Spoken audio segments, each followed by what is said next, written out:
This ain't no handouts. No shortcuts.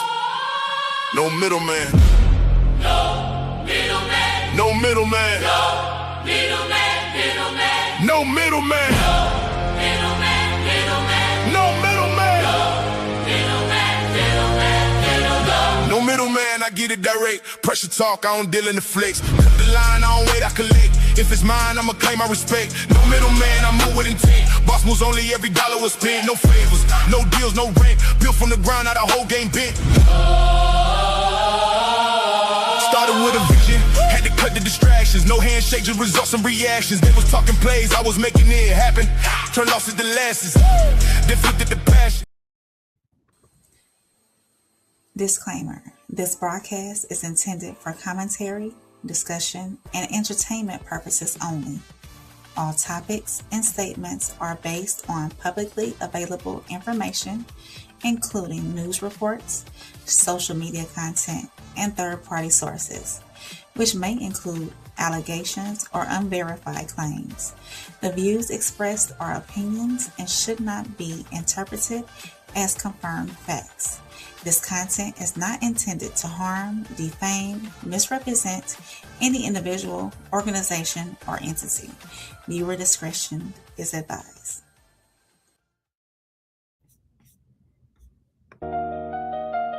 One step at a time. One step at a time. July in Memphis, quiet on the block. One out from reality can make the whole world stop. Kendra turned the key, something didn't feel right. Every parent's instinct started screaming at night. House felt different, silence felt loud. Truth hides the deepest where the shadows crowd. Upstairs, one room, one bed, one breath. A stranger underneath it, and minutes later death. Now the cameras roll, headlines spread fast. Everybody judging from the end and not the past. One moment became the story they all see, but every tragedy begins long before the scene. It never starts with a crime, it starts with a conversation. Never starts with a touch, it starts with validation. One step, one lie, one secret at a time. That's how trust gets borrowed, that's how people cross the line. See, grooming ain't always evil when the process begins. We all influenced by family, teachers, lovers, and friends. Every coach builds confidence, every parent shapes belief. Every mentor earns trust before they ever bring relief. That's the lesson. The process itself isn't what makes it wrong. It's the purpose behind it that changes the song. When it's used to protect, it helps people grow. When it's used to exploit, that's the danger we should know. So before we judge one mother, before we choose one side, maybe that's what happened during all the months before that night. Because monsters rarely knock, wearing horns on their heads. Sometimes they arrive one conversation at a time instead. This isn't just about Memphis, it's about recognizing the process. Because if you understand how grooming begins, you might stop the next headline before it ever gets written.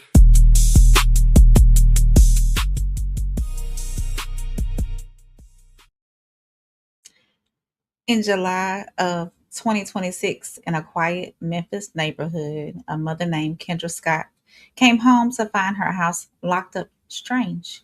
When she got inside, she found a 20-year-old man hiding under her 13-year-old daughter's bed. Minutes later, she was dead in the front yard. He was dead in the front yard. She is now charged with first-degree murder. And that's the headline. That's what made this a true crime story. But underneath the headline is a slower, quieter story, one that didn't start that night. It started with a relationship that had been building in secret for who knows how long, one small step at a time. And that process has a name: grooming. And before we talk about a specific danger, the kind involving an adult and a child, we need to talk about the broader mechanism, right? Because grooming isn't just something predators do, it's a universal human process. And understanding how it works in general is what lets you spot it when it turns dangerous. Welcome to No Middleman, y'all, where the truth don't need a middleman. Yeah. You're not rocking with the realest podcast in the room. No middleman. Souls. Soft rain. Uncle Plug. Let's go.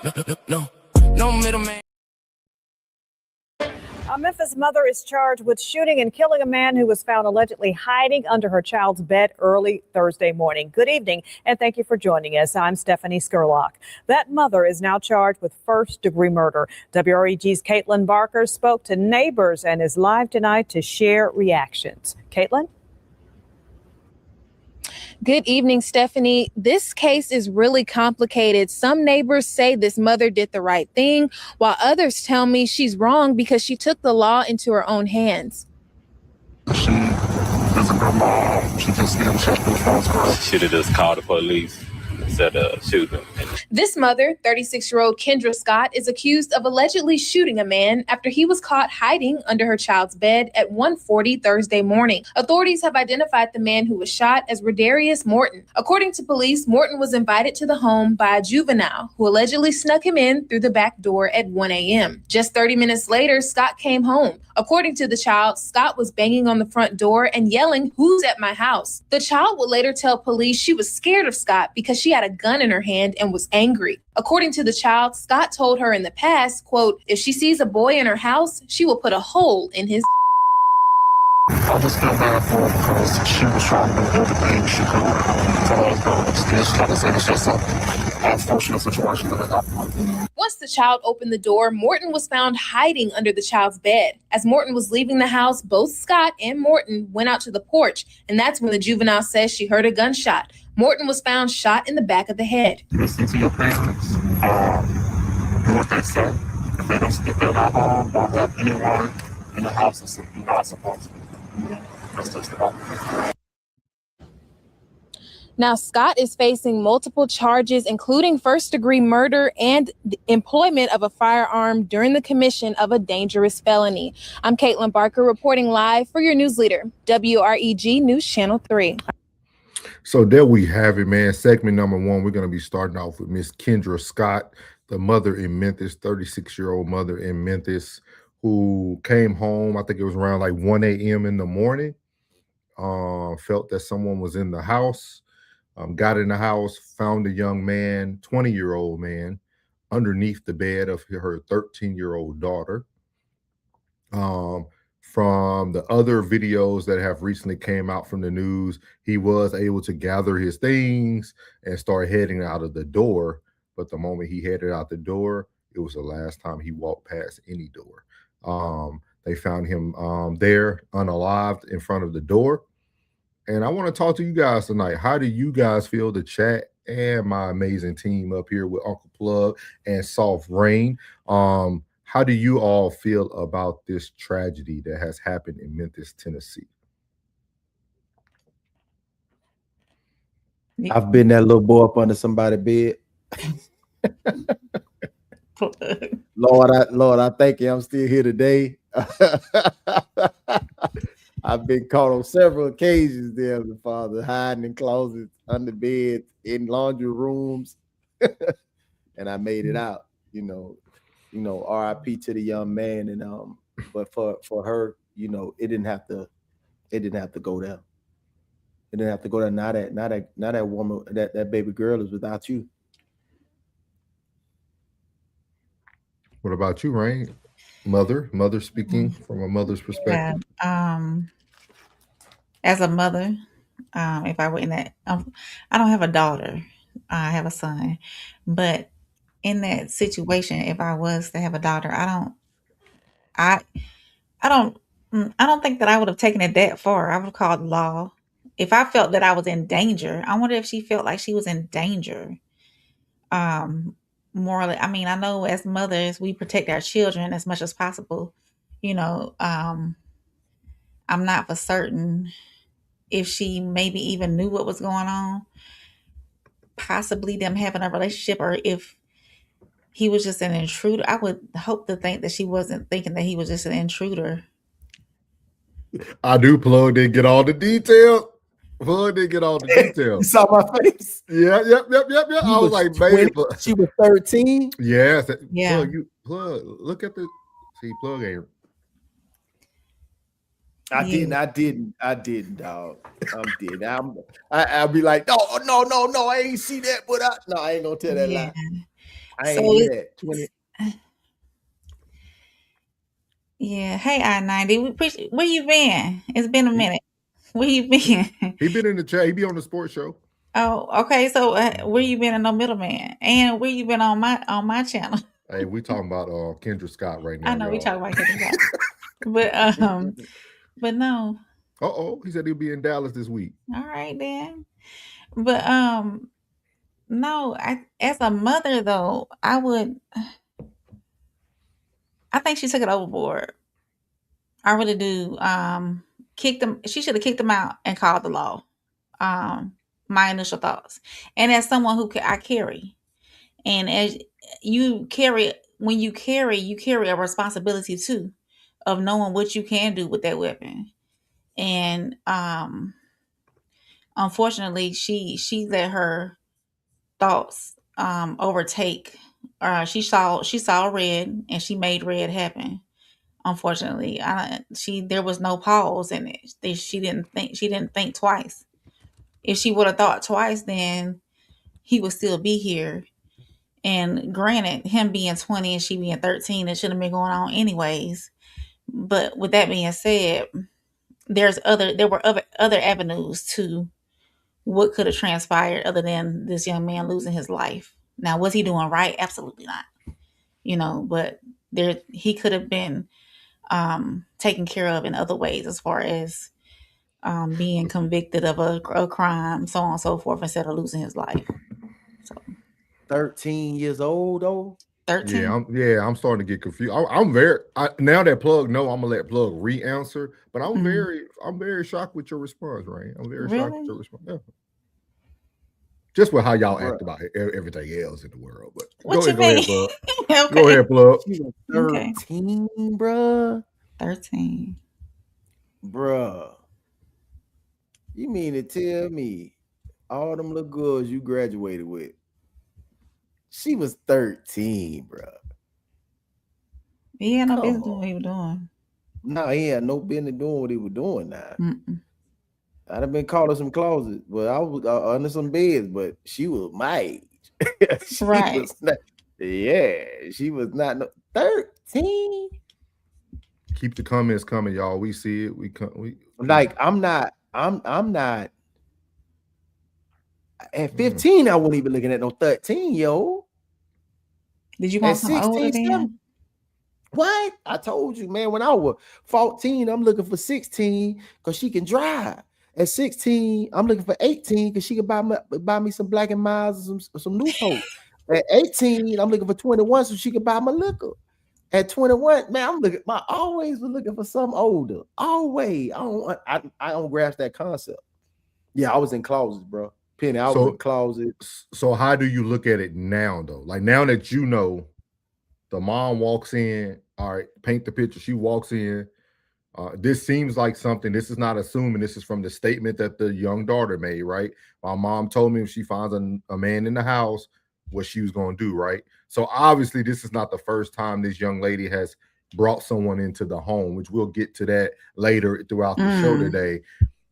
But we're talking about that, right? But now the mother probably, it looked like if y'all go to watch the news, you could tell she had a Ring camera on the door too. So she's probably seen the activity that's going into her home. She gets into her home. She then finds a 20-year-old underneath the bed.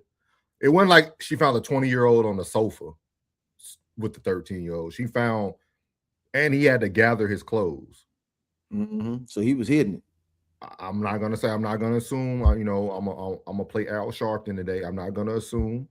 We're gonna just say that he was under the bed. Maybe he was hot. Maybe the house was hot. No AC. We gonna assume. But, the house was hot. No, that's what we do. That's what we do. Now that's what y'all. Not we. That's what y'all do now. That's why I'm saying I was so shocked with Rain's response, because I'm thinking about a mother protecting her child from what some people would consider a predator. Yeah, he a predator, cuz. Like So- ain't that's a predator. so, dog. like- No, I get it. But you talking about and- calling? But you talking about calling the laws? tell him to get out my house something. and call the law. Yeah, but y'all. Okay, all right. Y'all Yes, don't wanna have I'm that. protecting my child, but I'm doing Okay. so in the legal way. Is he threatening me? Is he threatening my child? Is my child's life fast, being too. lost? She fast. I'm thinking in the aspect that she fast as hell. The 'cause she mama know knew she what was talking going to an on older because she boy. had a Ring doorbell, so she knew that man was in her house, But he a and predator. she though. plotted the whole way home. She had Either to have way- plotted the whole way Now, home. look at Either all way, this. Look at all this assuming y'all doing now. It's Now look, assumption. look at all this- Yeah. No. What I'm saying is whether he out of there, she would have called the police. Either way, because I know any man that's in the chat right now. If a 20-year-old man was in there with your 13-year-old daughter, you finna give him You airing it everything. out. You airing it out. You giving him everything. Everything. He ain't making it You up. giving He might him not make. all- He might not make it from under the bed. He ain't gonna make it because off the top, who that is in there? Who that is in there? It'd have been over with, man. It'd have been a closed casket. Straight up. I don't know, y'all. Straight up. How you don't know about this one? I'm saying I don't think I I'm wouldn't confused. have I'd be gone in there and confused. aired it I'd be out. confused. I'd be confused when things are more black and white, like not like people, but on paper it's black and white. Something happened. The lady responded, but then we can speculate a million things that we never seen footage of, and Right. have all like, come on, y'all, come on now, let's go, no middleman. Come on now, come on now. I just Come on now. and supposedly he was hit in the back of the head correctly. Didn't they say he was what you said, Plug? See these type of situations for me. See these type of situations for me, Ray, are very simple. We ain't gonna miss. We ain't gonna miss them. We ain't gonna miss 13, 13 predatory. 13. No. 20, 13. And after I get done with him, I'm whooping her too. Even all So right, are look you at it from taking this his point of life? view. Look at it this one.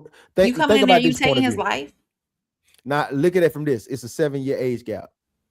13 to 6. Okay. Ooh.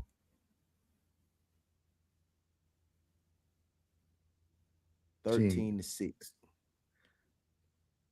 That shit hit different now. No, I'm saying I don't see, maybe because I was a teen girl.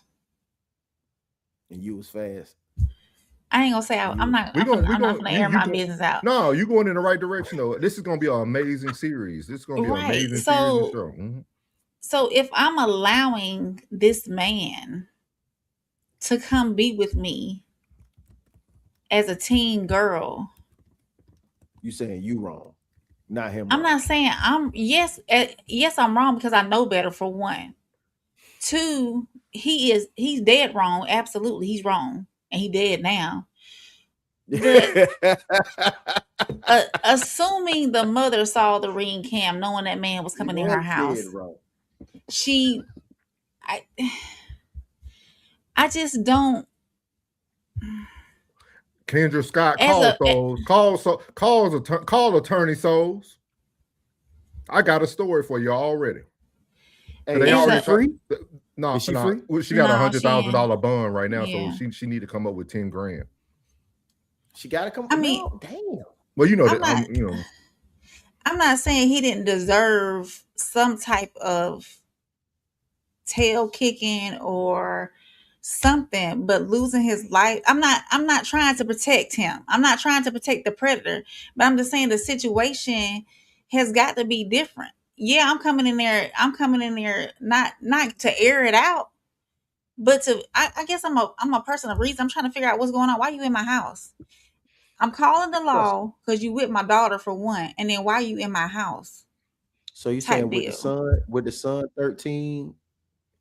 If A Boogie 13 and she Mhm. 20.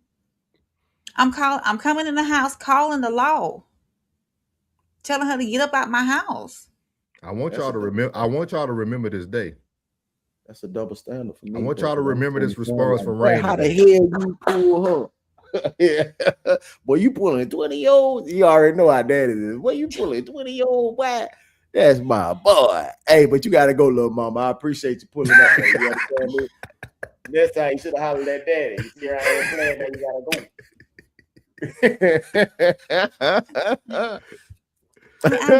I get it. I do. Now, don't get me wrong. I get it. As a parent, today, I get Rain. it. So today, Rain. It sounds like you're focusing on the outcome of the situation. If that's what you're. No, I'm asking. I'm asking. What are you implying, Souls? No, because like we don't always do that. You know, when I go into talking about the outcome, you know, I'm everything but a child of God. I hear what you're saying. You're speaking a lot of logic right now. You're speaking a lot of logic right now. Like I hear what you're saying. I'm just saying for like most people would think like I got a story from Miss Scott, because a lot of people are gonna say, why did you let him get to the door? See, I'll be like, no, I already had my weapon. I was chasing him. I didn't want to shoot randomly in the house because my daughter was trying to stop me. And then when I finally got settled enough, and that's when I let it go. I shot it into passion. I was in very emotional. I found a 20-year-old under my daughter's bed, and I had to act. I had to act. Kendra the wrong Scott, jury will convict her. What got his old story together. Yep, come call me. Come call Attorney Souls. I'm telling you. The wrong jury will convict her. Oh man. Too wrong don't make it right. Anybody got crump on? We gonna crump on speed now. We gonna run it up for her? No. Well, I see crump. I see a lost trial. As soon as I see crump, I see civil suit. That's all we gonna get is some money out of this deal, but that's it. That's all we gonna. Maybe my logic speaking to me today. No, I think it's cool, Rain. I hear what you're saying. Like I'm just saying that's how like the thing you're saying is normally what I would be saying about certain situations, right? Like you're having logic in the situation. Right. I'm not letting my emotions take over. Yeah, thank you. I just want y'all to remember this tonight, though. Like, I just want y'all to remember this tonight. I'm gonna play it back every time. I'm gonna make that a clip so we can play it back. No, but also with that being said, if y'all are looking at the thumbnail right now before we get to the chats, and appreciate everybody coming in tonight. Oh, yeah. Make sure you hit the like button. Make sure you subscribe. The thumbnail says this: should tough decisions be left to the women? Because there was a chat that came through that said like, where was the father, right? And we're gonna talk about a lot of this tonight, right? And tomorrow, because we're actually doing a grooming series, guys. We're gonna educate on grooming and how it looks differently in different situations and different avenues.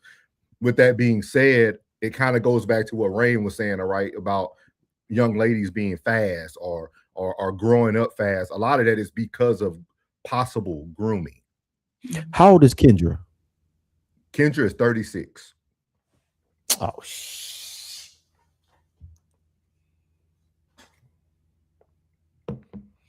look at that age. But you got to think about it too.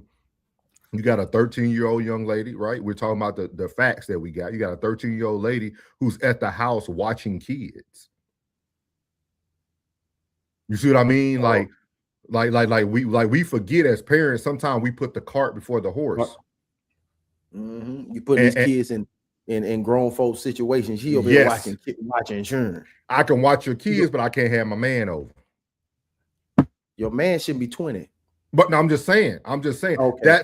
That's how this all starts to look when you think about, man, we got a great series for y'all. It all gonna make sense, man. It's all gonna make sense, man. Let me play a little music, man. Shout out to our guy Courtney, man. Courtney, he normally goes live in the morning because he's on a different coast. Shout out to Courtney for the $2 bill. Appreciate you, big dog, for always supporting, man. Let me play a little music for you, man. What we got in here? What we got, man? What we got? And he has awesome content too. So y'all go over his page and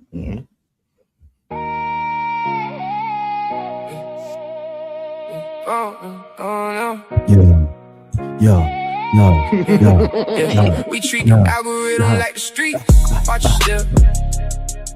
Get him, plug. Hey. Everybody chasing views, Yeah. we chasing Yeah. self-respect.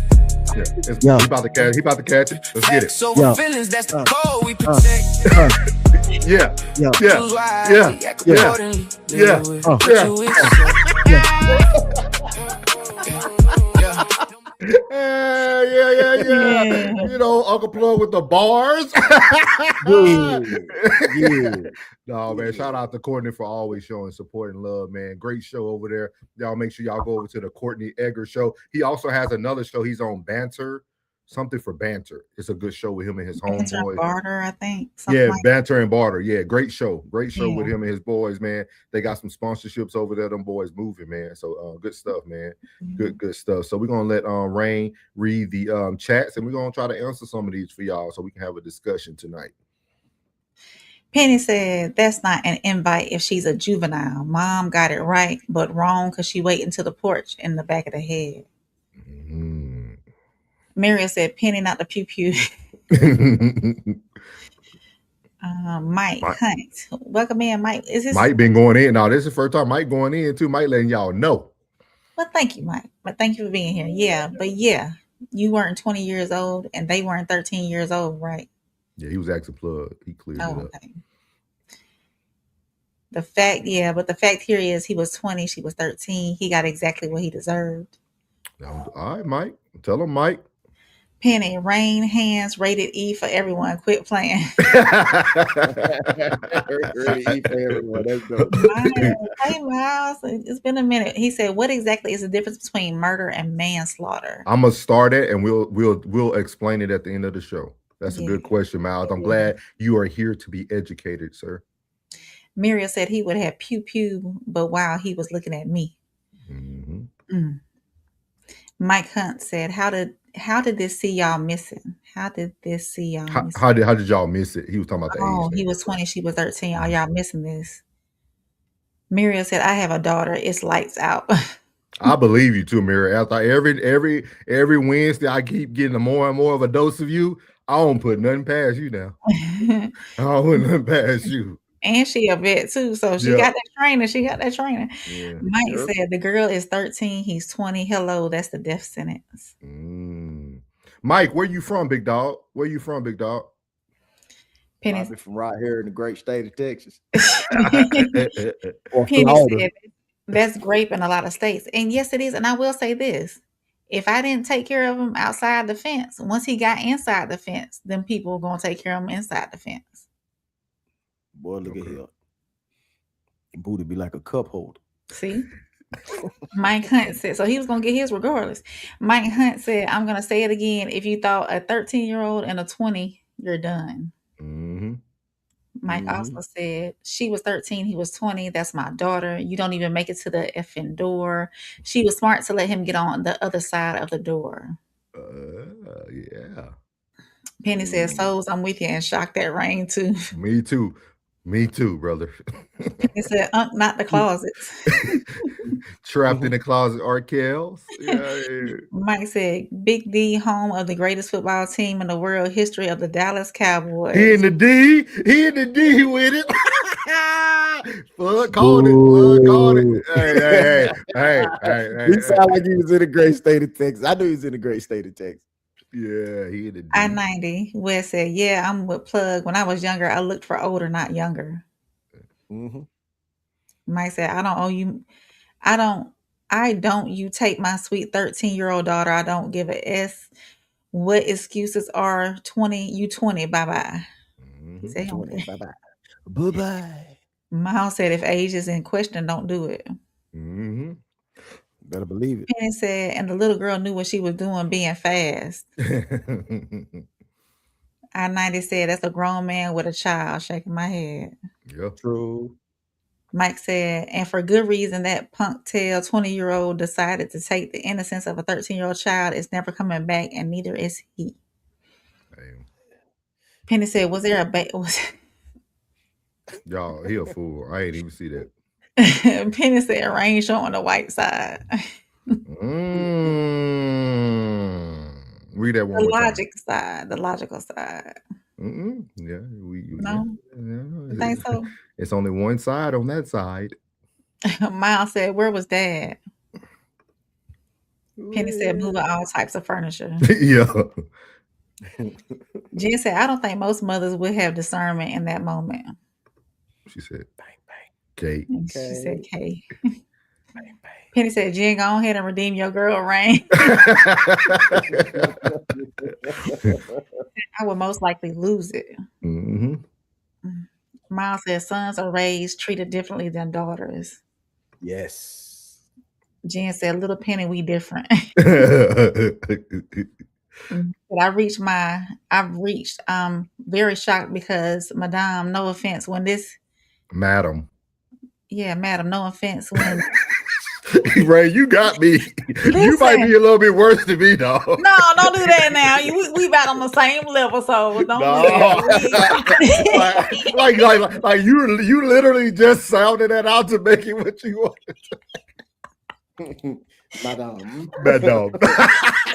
But it's I'm trying to, Yo, sometimes you good? it's hard You to read good, these Ray? comments We gotta have laugh. We gotta laugh. when autocorrect be There's tapping a in lot on. of tragedy going on in the world. Man. Yeah, I'm very shocked because, Madam, no offense.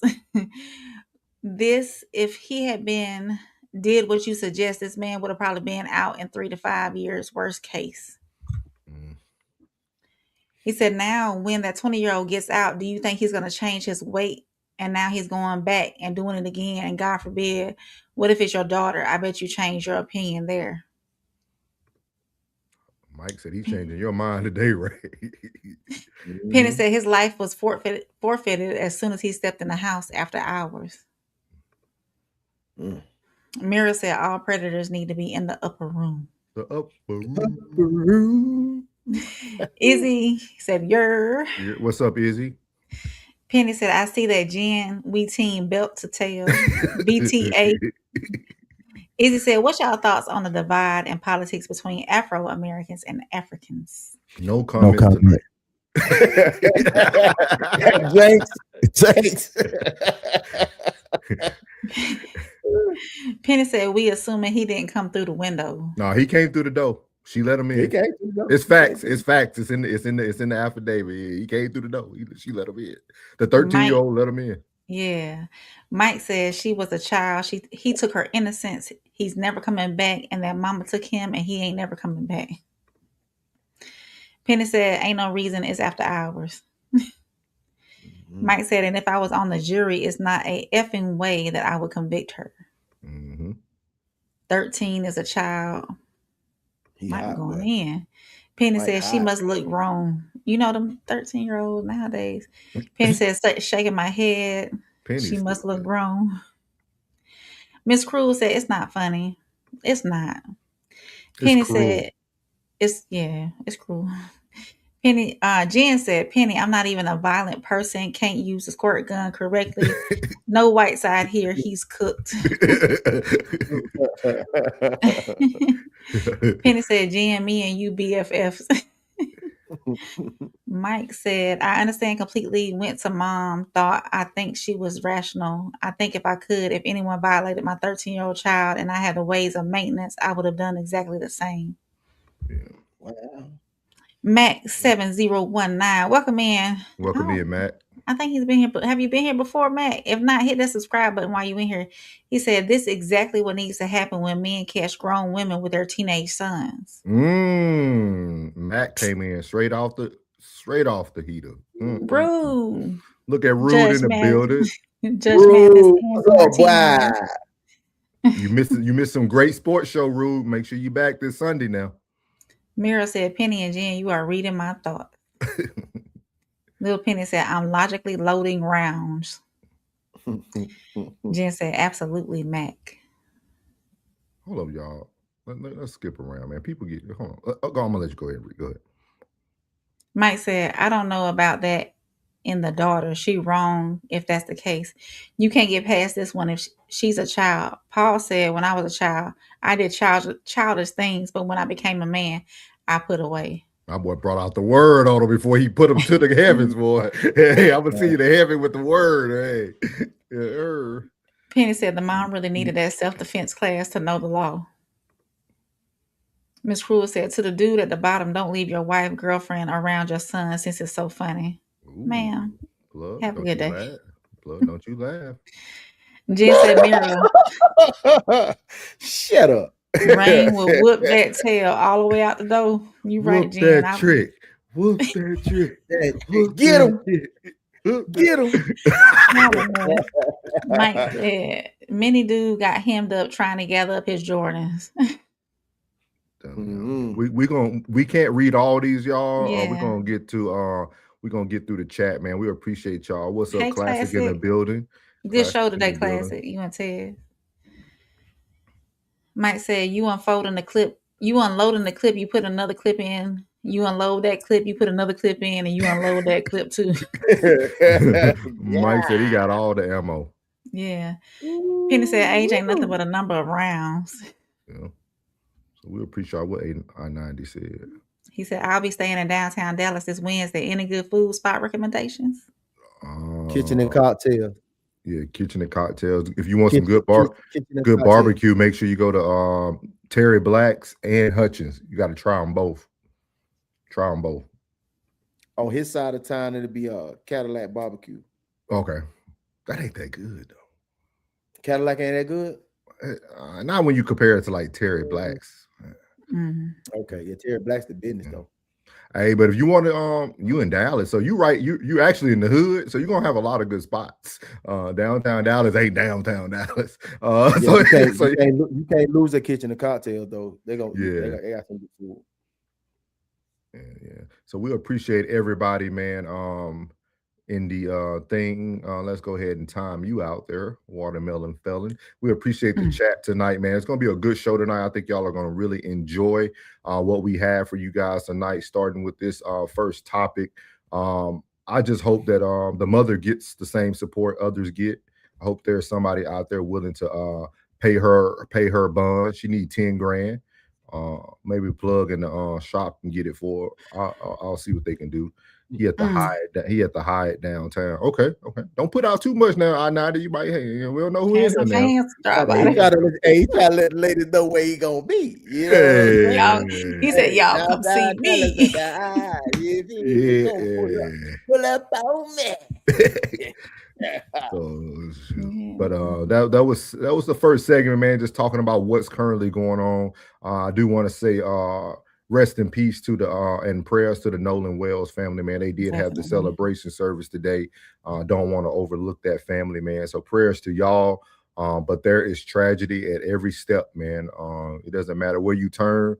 You can find a story to cover every second of the day. So we'll keep you guys abreast. And I'm sure if y'all catch the weekly Radar with Rain, she'll keep you abreast as well. So just make sure y'all tap into all the channels, man. But before you know it, man, we got to get to the best news in all YouTube areas, man. We call it the Radar with Rain. Soft rain got Alabama grace all in the spirit. Yeah. Georgia roots in the soul every time you hear it. Yeah. All right, y'all. Welcome back to On the Radar with Rain, where we track trending news across the internet and everything that's shaping the world. Tonight, I wanted to stick with our theme, grooming. This happened last year, so we're going to examine a disturbing North Texas case involving former Mesquite teacher and volleyball coach Mathan Lowe. According to Fox 4 News, police records, and an arrest warrant affidavit, Lowe was arrested and charged with child grooming. These allegations have not been proven in court, and he is, of course, presumed innocent until he is proven guilty. And here is the investigative timeline. I wanted to mark this out. According to the affidavit, Lowe first met the teenage girl in May of 23 through a volleyball-related gathering. She later joined his volleyball team in the fall of 24. Investigators allege that private communication began around March or April of 25, and after Lowe reportedly asked for her phone number to send volleyball footage. That's the first part. Police say the messages became increasingly personal during the summer of 25. The affidavit also describes 3 alleged in-person incidents during September of 25.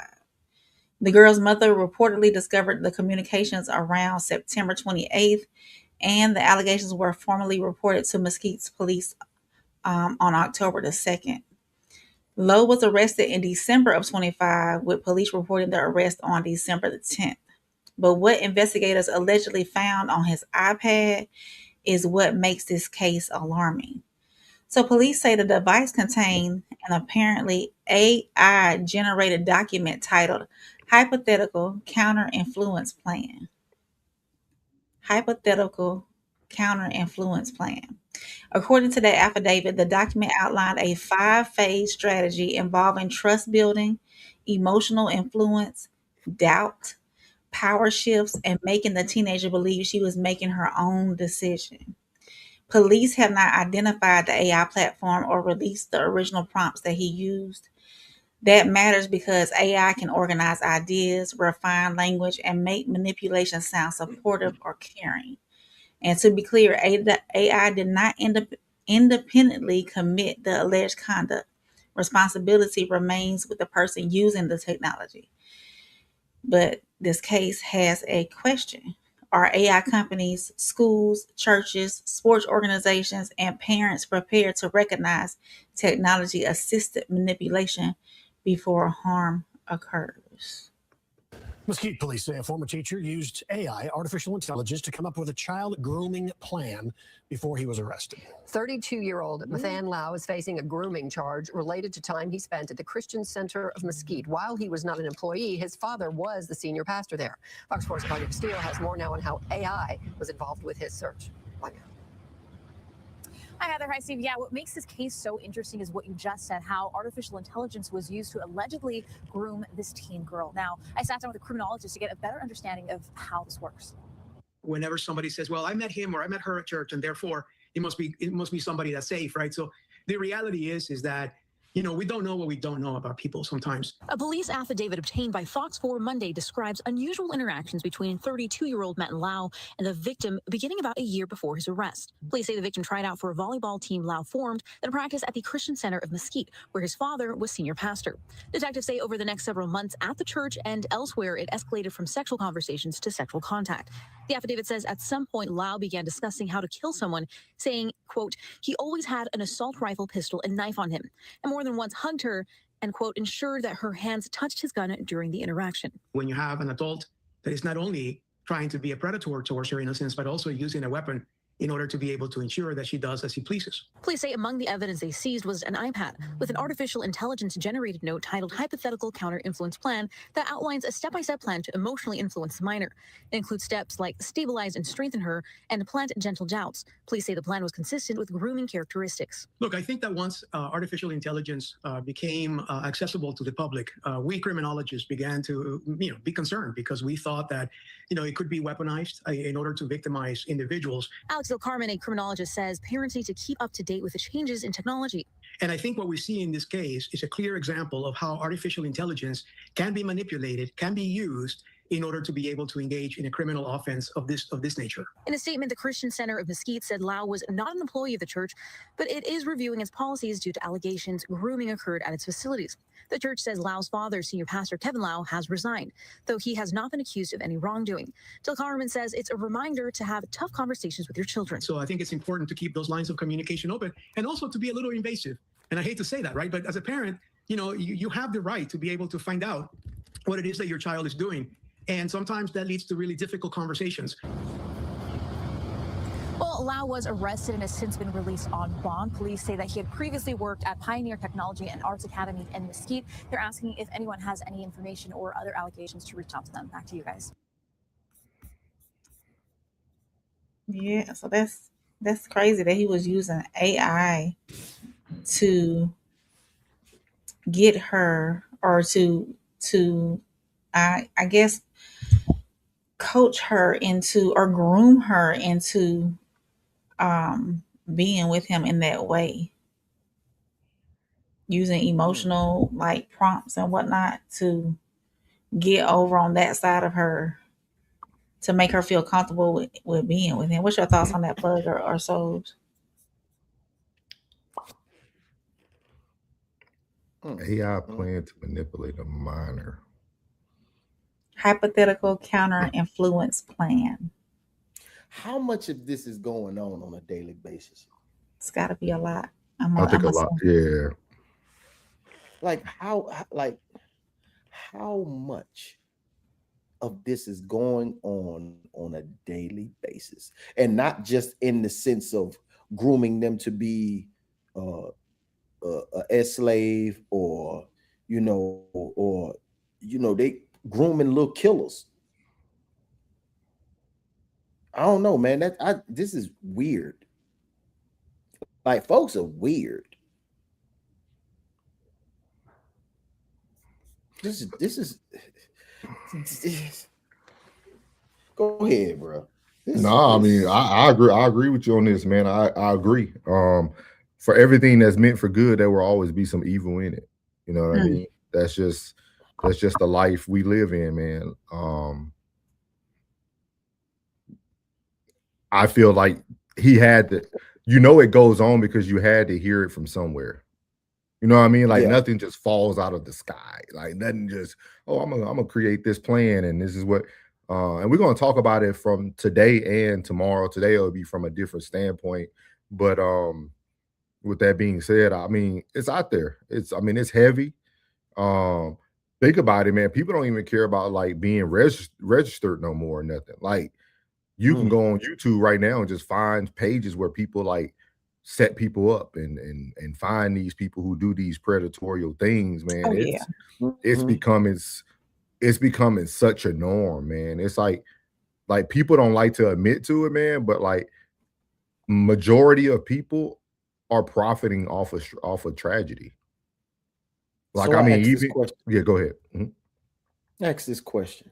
Like, why don't anybody interview these? These are the people that need to be interviewed. Like, to really ask them, like, what was you going through? Why would you do this? Because I know this is the first time someone's been caught for this, but it goes down on a regular basis, bro. And it's things of even hate speech. Yeah. Because I was raised in that. A lot of hate speech. You know what I'm saying? And that stuff, Yeah. it lingers with the child into their later years. You know what I mean? Just little innuendos that you just shoot at them. That's a portion of grooming as well. Especially if I would call it grooming if you're grooming, like, it's different when you're trying to inspire a child. But Yeah. kind of thwarting their minds to be negative, to do negative things, to be violent. You know what I mean? It's something to teach self-defense and teach violence. You know what I mean? Like, dang, man, I wonder how much this. It's an even heavier Go ahead. conversation when you take it from what you just said. Like, and we can probably make this more than 2 days now. Like, because when you think about just the word grooming, right? Like you said, it's not always in a sexual manner, or it can be a cultural thing. It can be generational type grooming. It can be like, when you think about it, like, what we do every day could possibly groom someone. You see what I mean? That's why sometimes what we say is more important than it's like, it's very important of what we're trying to actually what me and you talked about is like what we're putting out there. You know what I mean? Like, in my city, I show like it's a lot of history in my city where like they groomed us to be strategic and to gather together in those hidden areas where you can get things done and understand the power structure of things. So like, I just think grooming can look in so many different ways, and it could come out to be a positive, or it can come out to be a negative. But in this case, it's definitely a negative, man. AI playing, that's crazy. In Mesquite, Texas, too. The question that comes to my mind, and y'all may not necessarily have an answer for it. Souls may have an answer for it because of him being in the mental health field. Do you think that when it comes to this grooming and manipulation and whatnot, is it more so the fact, does the person that's doing it get off on the fact, when I say get off, or get satisfaction from the fact that they are manipulating somebody, or is it the inact? they're actually getting with that person? Is it the fact that the process of doing it, or is it the end act of finally getting that person to do what they want them to do? It's probably a mixture of both. Yeah, it's definitely. It's definitely a mixture of both, because I think, it's just like any type of mix addiction, right? Like people who have addiction with that type of stuff, right? It starts off as like, just maybe you have a bunch of women partners, and then before you know it, you start to get more loose with your decisions. You know what I mean? Yes, Yeah, sexual deviant. you start becoming, like you said, deviant, and then before you know it, you become what they call like a voyeur, right? Somebody who might be doing whatever in the car now. Like it's not even about being with a person. It's about you just getting whatever you need to get out. You know what I mean? Like it's deep, man. It's very deep. Yeah. It's deep. But yeah, great segment, man. Great segment. All right, y'all. That was On the Radar with Brain. If y'all are catching this on the rewatch, make sure y'all hit that like button. Make sure y'all subscribe and leave your comments down below. Let me know what you think.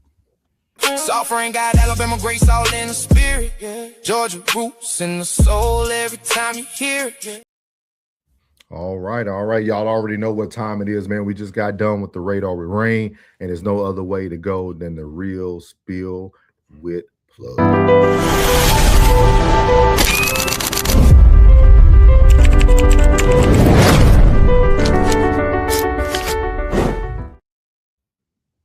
Real spill for tonight is timing. Timing is one of the most important or the most underrated forces in life.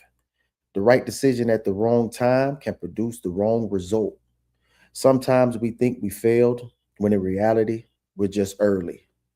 Sometimes, or other times, we think we're ready, but timing exposes that preparation hasn't caught up with our ambition. Timing teaches patience without stealing your passion. A seed planted in the wrong season doesn't stop being a seed. It just won't grow. But when the season changes, what looked dead suddenly begins to flourish. That's how life works. Don't confuse delay with denial. Some opportunities come too soon to appreciate, and some blessings come later, because later is when you'll be able to know how to protect them. Success without maturity can become self-destruction. Wealth without discipline disappears. Influence without character becomes dangerous. Timing also demands discernment. Knowing when to speak is just as important as knowing what to say. Knowing when to move is just as valuable as knowing where to go.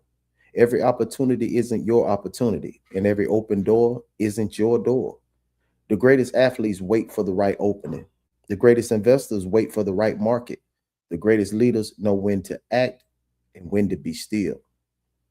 So, if you're in the season of waiting, don't waste it. Build your character, sharpen your skills, strengthen your faith, and prepare your mind. Because when the moment finally arrives, timing won't matter if you aren't ready to meet it. Real spill. Timing doesn't just reveal opportunity, it reveals preparation. Be patient enough to wait for your season and wise enough to be ready when it comes. I'm Uncle Plug. This is Real Spill. Choose wisely and act accordingly.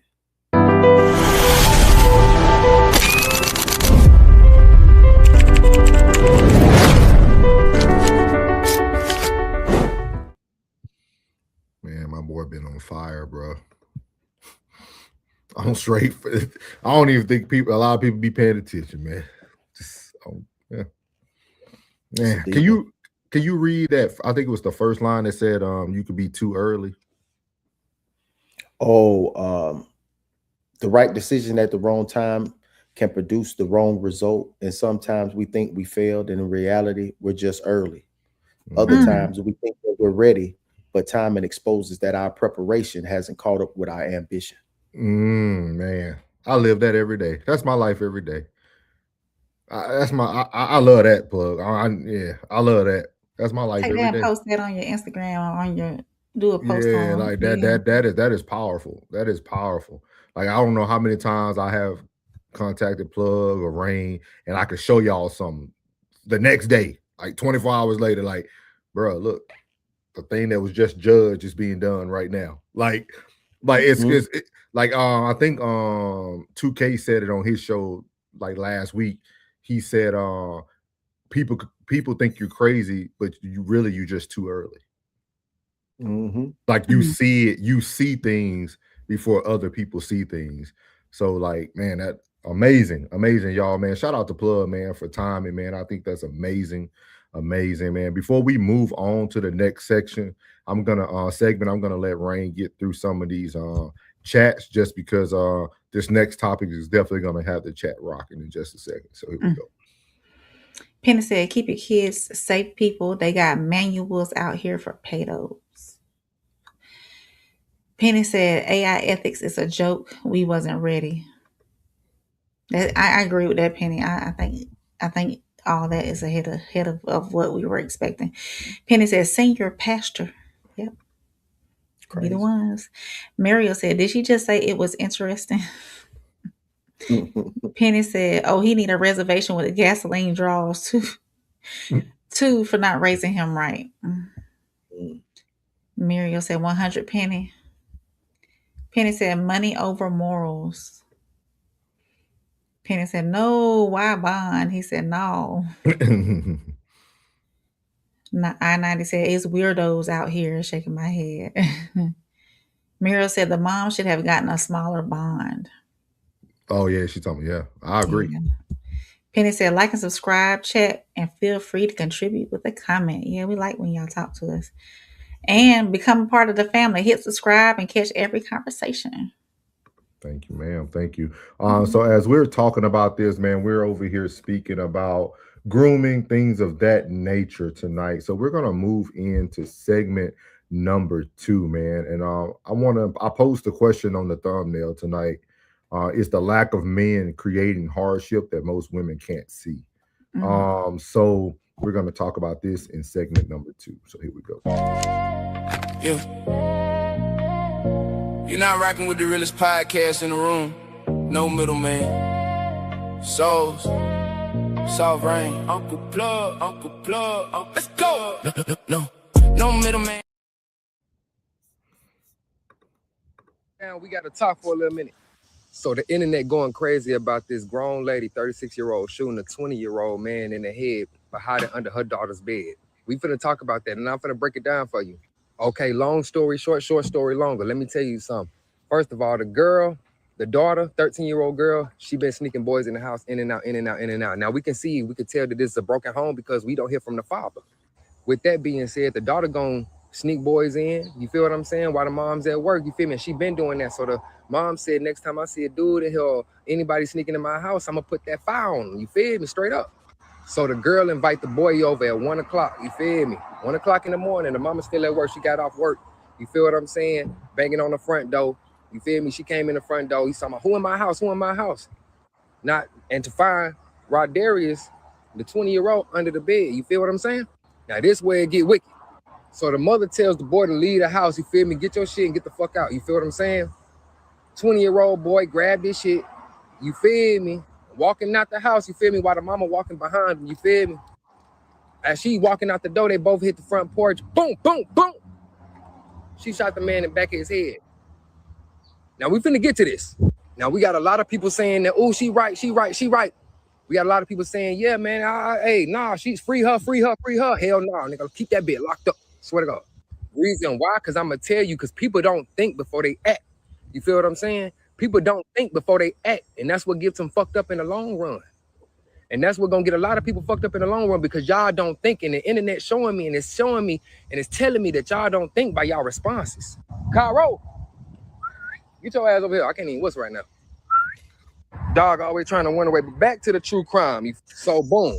Reason why I say don't free her, because at the end of the day, she could have handled that situation a little bit better. You feel what I'm saying? I know I'm gonna get a lot of clash about this, but at the end of the day, I'm not justifying old boy rights. I'm not justifying him being 20 years old messing with a 13-year-old. I'm not justifying that. I'm really mad of how she handled the situation. You feel me? That's what bothers me. You feel what I'm saying? It's a million things you could have done to prevent you going to prison for first-degree murder. You feel what I'm saying? With that being said, I'm gonna name some things that you could have prevented, that you could have did. You could have pistol whipped the man. You feel what I'm saying? chill. But you could have, you feel me, put the hands on him. You could have called somebody else. You could have held him there until the police came. You feel what I'm saying? But let me go ahead, straighten this out. You didn't even, before you shot him, you didn't even check his ID. You didn't even know how old he was. So you just shot somebody not even knowing their age. You feel what I'm saying? The police had to find out his age by checking his ID once they checked his body. So yeah, that's how they found out he was 20. Let's go ahead and get that in the clear. So he looked like he could be about 15, 16. But at the same time, you feel me, at the end of the day, you got to look at who the problem and who the problem. The daddy ain't in the household. You feel what I'm saying? You at work and your daughter been doing this. You feel what I'm saying? And you just up the pistol. Like I said, it could have been many ways you could have went about this. You could have called the police. You could have did this. You could have did that. You could have did this. You feel what I'm saying? But now you gonna get yourself locked up. So it get to the point like, who gonna defend your daughter now? Because you took it upon yourself to kill somebody, to shoot a man in the back of the head. Now that's fucked up. That's fucked up. And I don't. You feel me? I'm not gonna sit here and be like, that's justifiable, because I'll be damned. Don't shoot me. You could have shot me up under the bed. You could have shot me when I was in the house. You could have shot me when you was looking at me in the face. Don't shoot me when my back turned. That let me know, man, come on, bro. I don't give a care what nobody say, what nobody feel. No, the dude was wrong for being 20 years old, sneaking in the house with a 13-year-old. But at the end of the day, the mama was wrong for shooting that man in the back of the head. And she had multiple reasons and multiple things that she could have goddamn did to avoid that. Now you locked up. Your daughter was like, now she, what? We know the father ain't in her life, because if he was, she wouldn't have been in that predicament, and the daddy would have been in the house, and the dude would never came over there. You feel what I'm saying? So with that being said, it's like, it's crazy to me. It's crazy to me how people be like, oh, she ain't wrong. She ain't wrong. She is wrong. I don't care. She is wrong. There's plenty of ways you could have went about it. There's plenty of ways. You feel me? Plenty. So at the end of the day, they both wrong. Period. Better yet, all three of them wrong. Everybody in that little circle wrong. Yeah. And I'm going to keep it straight like that. I don't take no sides. So he from Florida. You feel me? You feel me? So very eloquently put. I was trolling Rain earlier because, of course, y'all know I already watched the video. So but I wanted to also do almost like little mini experiments from here on out on No Middleman. Is that like there is always someone who thinks like you. Regardless if the disagreement is loud, there's always someone on the other side that agrees with you. And that's one of the things that I'm learning very quickly, is that others might be loud, they might can talk faster, they might can say it better, but there's always someone on the other side that feels and thinks like you. So there's never a wrong answer. Never. It's just whatever answers that sounds good for you. So that's why I wanted to play that, because I didn't know what Rain was going to say today, but it worked out perfect for you because you have somebody who's adjacent to you. What is y'all thoughts about this? He hit on a lot about the hardships, right? If there was a man in the household. We did a whole series about we need to save the youth and talking about how men need to step up. No Middleman, I think we are going in the right direction. We have everything's kind of lining up in these conversations. So go first, Rain. Hey, Rain, you got some redemption. Go do you think? Hey, he made a lot of sense. He spoke logic. There was 3 wrongs in this situation. She chose. He said everything that I was like, okay, so she shot him in the back of the head, so she had a good shot, right? To hit him in the back of the head. Could she not bust him in the kneecap or the ankle or something and then call the law? I mean, I'm not in that situation, so I don't know, because she acted in the heat of passion. If I was to come home and catch a grown man up under my daughter's bed, I'm telling him to get out and call him the law. I'm snatching him up. He would have left everything there that he owned. You don't own nothing else in this house. You getting up out my house and I'm calling the law. Now, if you pose a threat to me while you're in my house, now that's a totally different story. Attorney souls. That's a good way to go, Rain. Totally. If you threaten me while you're in my home, totally different story. Totally different story. But in that situation, with that being said, in that situation there, depending on what transpired with me finding you up under my daughter's bed, etc., that's you're making your future. If you go quietly, I'm still calling the law. But if you don't go quietly, um, things will happen. Because I gotta protect me and my family. If I'm the head of the household, obviously the daddy not there, so I gotta protect my family in that sense. So you come in here and you coming at me and you posing a threat to me is a different story than you just like getting from up under the bed trying to run away type deal. But I'm still calling the law regardless because my daughter know your name. Calling the law, we're gonna report this to the law enforcement. You're gonna get it going. I mean, whatever your future holds after that, as long as I know what I did in that moment, gets this situation taken care of, then I'm cool. And my daughter's probably getting her tail whooped too. In the meantime, because at 13 or 20, what you doing, little girl? Mm-hmm. What you got for this plug? The lack of a man creating hardship that Creating women can't hardships. see. See, that is definitely my ultimate issue. Is that so many men get mad when I say that we being weak are the problem. You want so much peace and you want so much, tranquility. You can't afford that. You can't afford that. You gotta weather these storms, playboy. Everybody, I'm trying to tell you, everybody too emotional these days, man. Men is tender, just tender. And sometimes you gotta endure some things, long suffering on some things, man, in order to keep your family or keep your kids safe. Because a emotional, irrational, bitter woman could end up, you gonna end up getting a child now anyway. Whoever the dad is, he finna get the kid now anyway, because the other parent is gone. And men got to step up, man. Women got to see this, man, that this is very necessary. I need for y'all to see this. Women, you have to see this. Be mindful of the men you have children with, because that's a long-term situation. 10 years is a long time. 18 years is even longer. But that's a whole life y'all created. Y'all got to be mindful, man. And that man needs to be present. To be present is a gift. And the kids need their daddy, man. I'm telling you, kids need a man in their life, bro. I'm trying to tell you, man. That's why this life is unbalanced. That's why our culture is unbalanced.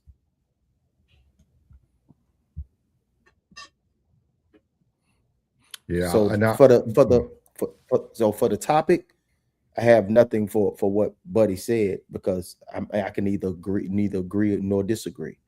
You know what I mean? Because in that moment, that woman did what she did because of what's happening. And the father would definitely act away just like that woman did. But the lack of a man is creating hardships that most women can't see. You need to make sure that you're making the right decision having that child with whatever man you're having that child with, because the lack of that man being present is detrimental to them kids. Yeah, and that's why I wanted to word it that way, just talking about like the hardships that a lot of like, because once we normally talk about like separation or divorce or thing, the first thing we go to is like child support. We always go to the monetary side of the hardships, and we never think about these hidden things that could come up, that those one-offs, right?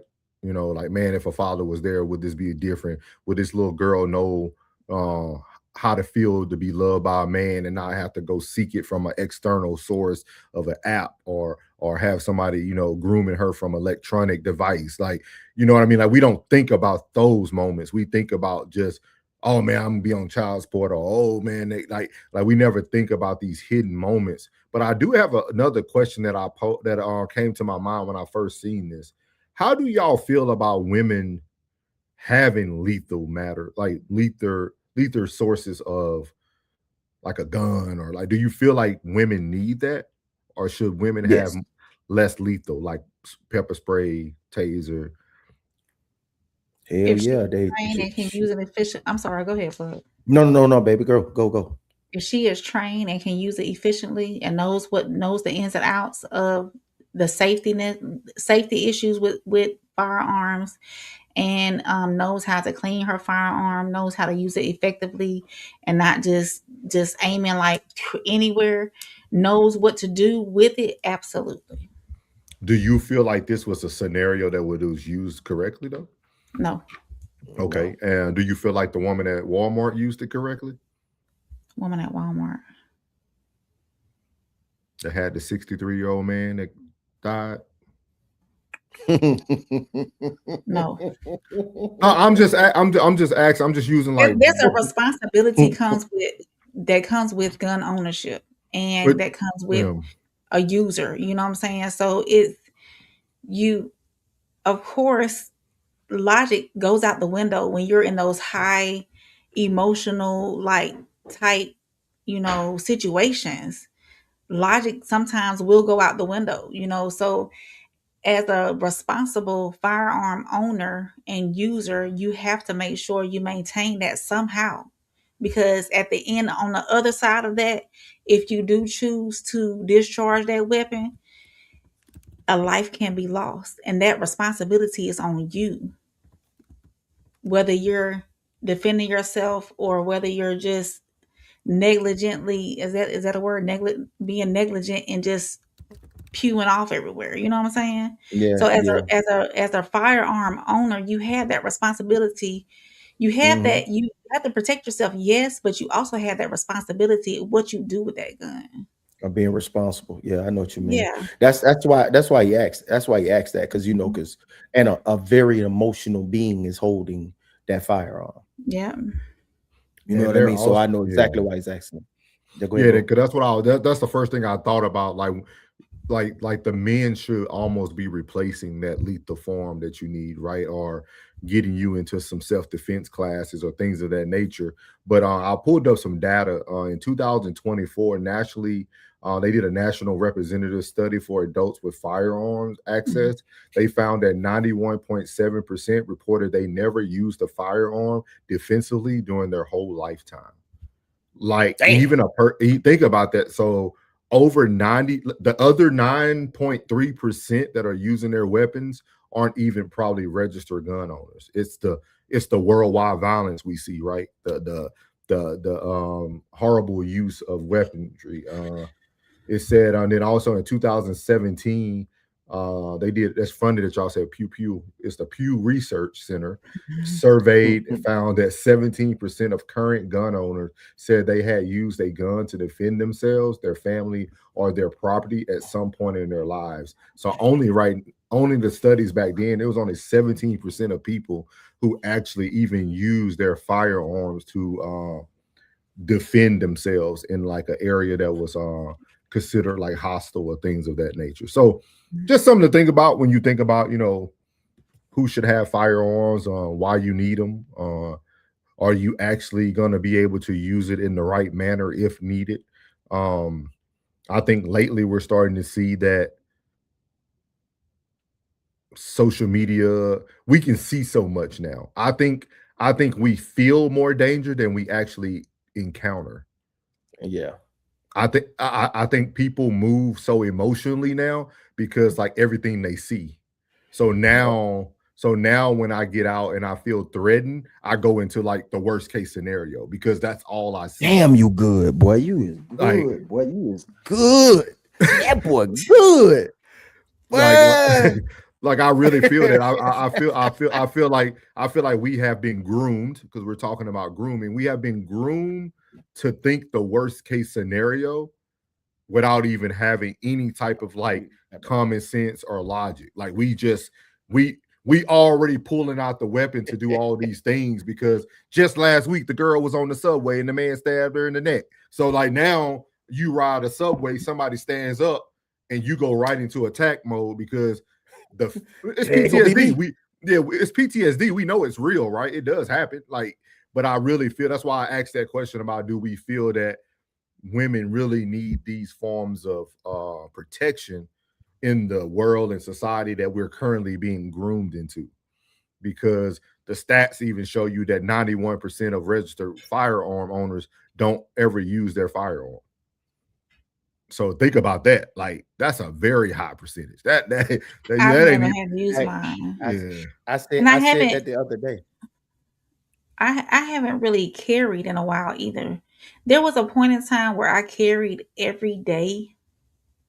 Like anytime I went out, well, not to my job, of course, because I can't do that.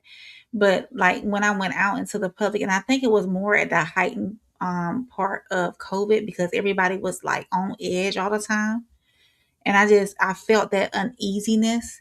But now that it seems to have slacked up, I don't feel the need to carry as often. But I have gone to the range though. So Comedy Kid, welcome in. He said this is premeditated, excuse driven generation. I had just said this the other day. I was like, man, I say I never felt so safe in this area. I'm like, now this is probably the safest place I've ever been in my life. I say I've never felt this safe. I like sometimes I got it with me and I'd be like, why? You know what I'm saying? Like I'm like, bro, like I say, you care? They were like, yeah, I care. I'm like, why? He was like, I don't know. I think it's habit. I said, yeah, it's just habit. Cause like, bro, this is Disneyland. Shit is safe. What is the safest place on earth? You know I mean, and I know that anything can happen at any time, anywhere, really. I know that. But two, I make sure I don't put myself in situations like getting gas after dark or, running to the store after dark when I know I can do that during daytime, when it's light outside. So two, being safe in that way too, we have to have discretion whenever we're out in the public as well, and always keep your head on a swivel. Always make sure you know what your surroundings and what's going on around you as well. Just like when I go to the restaurant, if I'm by myself or with a group of people, I don't like to sit with my back to the door. I've always been like that. So it's different folks, different strokes, different folks. So, unless I'm with somebody that was going to change, right? Unless I was with somebody who was providing my cover. What did you say? Providing your cover? What are you on, Chicago PD?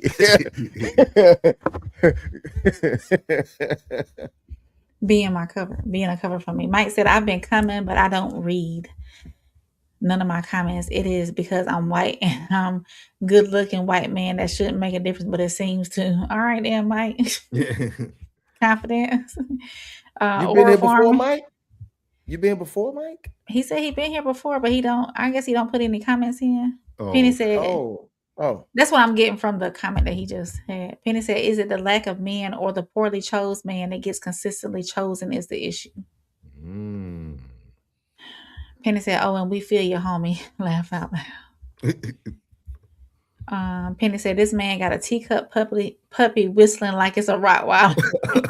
I did think that a big dog was going to come. Wait. Penny, you wow. I did read that again. This man got a teacup puppy whistling like it's a Rottweiler. So really sit with that for a moment and think about that. Like think about it. Like, but think about that's what makes this so dangerous. Like me and Plug, I was talking to Plug yesterday. This is what makes this so dangerous. because the same person that could come off like that is at home walking a teacup puppy. Like, think about that. That doesn't mean nothing, but I'm just saying, like, it almost doesn't. I know what you match. mean. I know what you mean, bro. We're getting all this hard advice from somebody with it. It might have been his ladies. Put your soft ass down. Wait. Come here, boo boo. Jen said, "Little Penny, you feel me? No." Jen said, "Answer the man so he can stop asking." Penny said, "The problem is he don't know castle law in Texas, bro. She was within her right, just not outside from behind. So I can't get down with his logic." Jen laughing. Muriel said his logic is flawed because the only thing she did wrong was not pew pew him while he was looking at her and in the house. But see, I won't say his logic is wrong. I think he's speaking from a place of someone who might feel they're more emotionally intelligent, or they feel like they can handle situations a little bit better. Kind of like what I feel like. I think that's what makes this stuff so good, right? It makes it like you can have a conversation. Like, you can really have a conversation with him because he feels that this person went overboard. You know what I mean?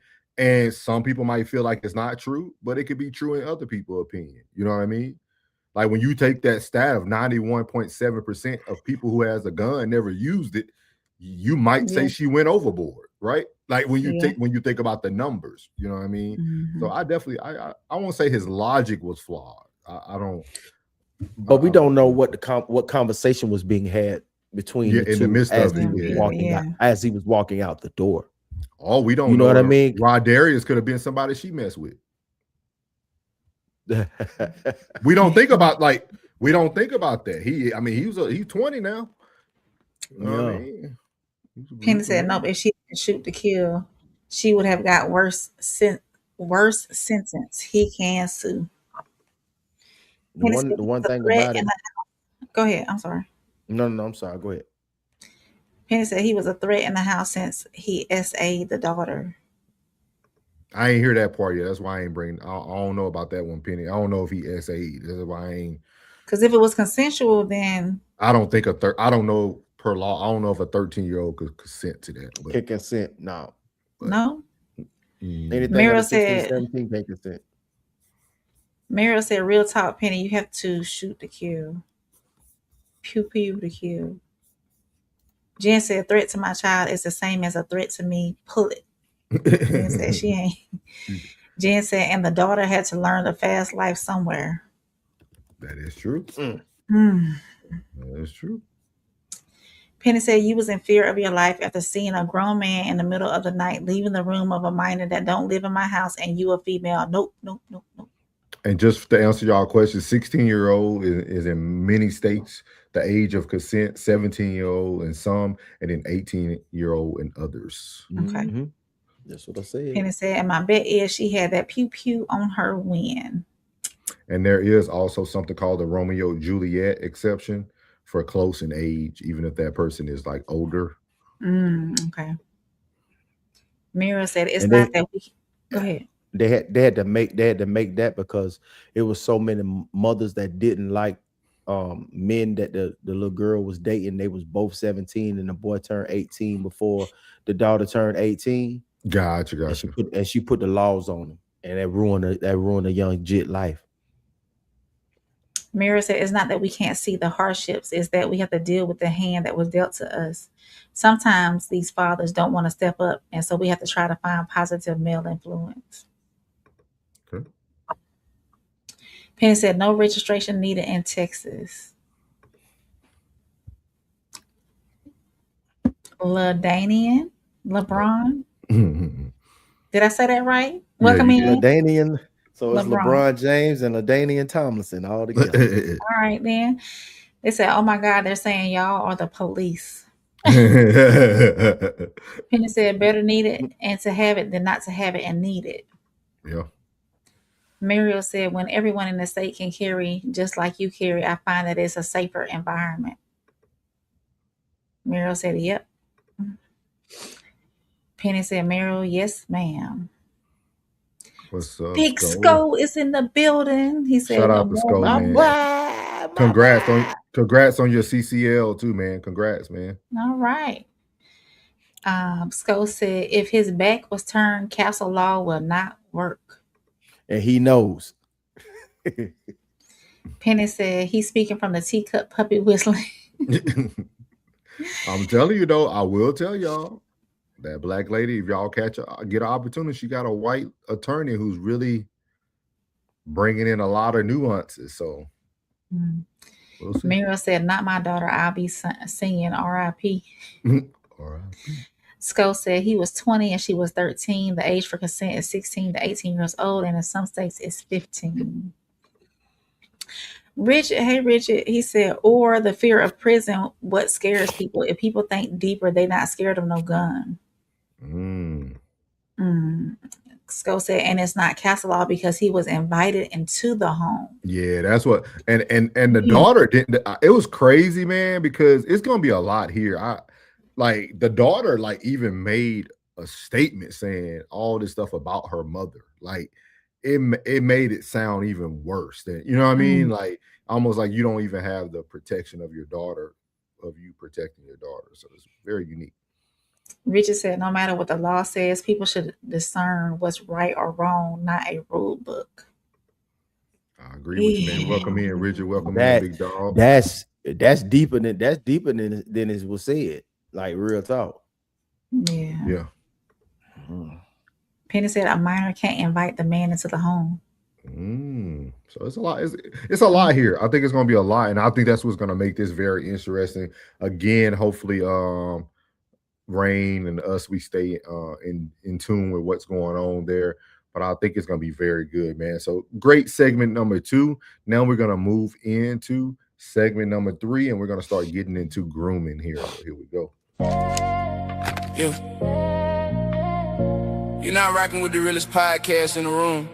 No middleman. Souls. Soft Rain. Uncle Plug. Let's go. No middleman. No middleman. So shout out to segment number segment number 3, man. We're gonna get into some very deep stuff throughout this series. It's gonna be a great series for you guys talking about grooming, and we're gonna get into segment number 3 of generational grooming. I think a lot of times when we think about grooming, there's so many methods that it could come through. But let's see what this young lady has to say while she's eating her fine dining. So let's see right here. The women in the black household, they groom you to be a certain way, and then they demonize you for being exactly who it is that they created you to be. So it's like, y'all telling me I'm not grown. Y'all telling me to stand in child's place, but yet y'all not treating me like a child. But yet I have to do grown things. Yet I have to, physically do certain things myself because the adults in my life are not doing it. But then y'all telling me to stand in child's place. So how can I stand in child's place, but yet I don't have any childlike responsibility? It's not making sense here. Y'all not making it make sense. So, yeah. So just to avoid the copyright there, she was saying that there's kind of what Plug was saying earlier. There's a lot of times where grooming happens generationally, or it also happens within your home without you even knowing it, right? You're asking someone to be a child, but you're treating them as an adult.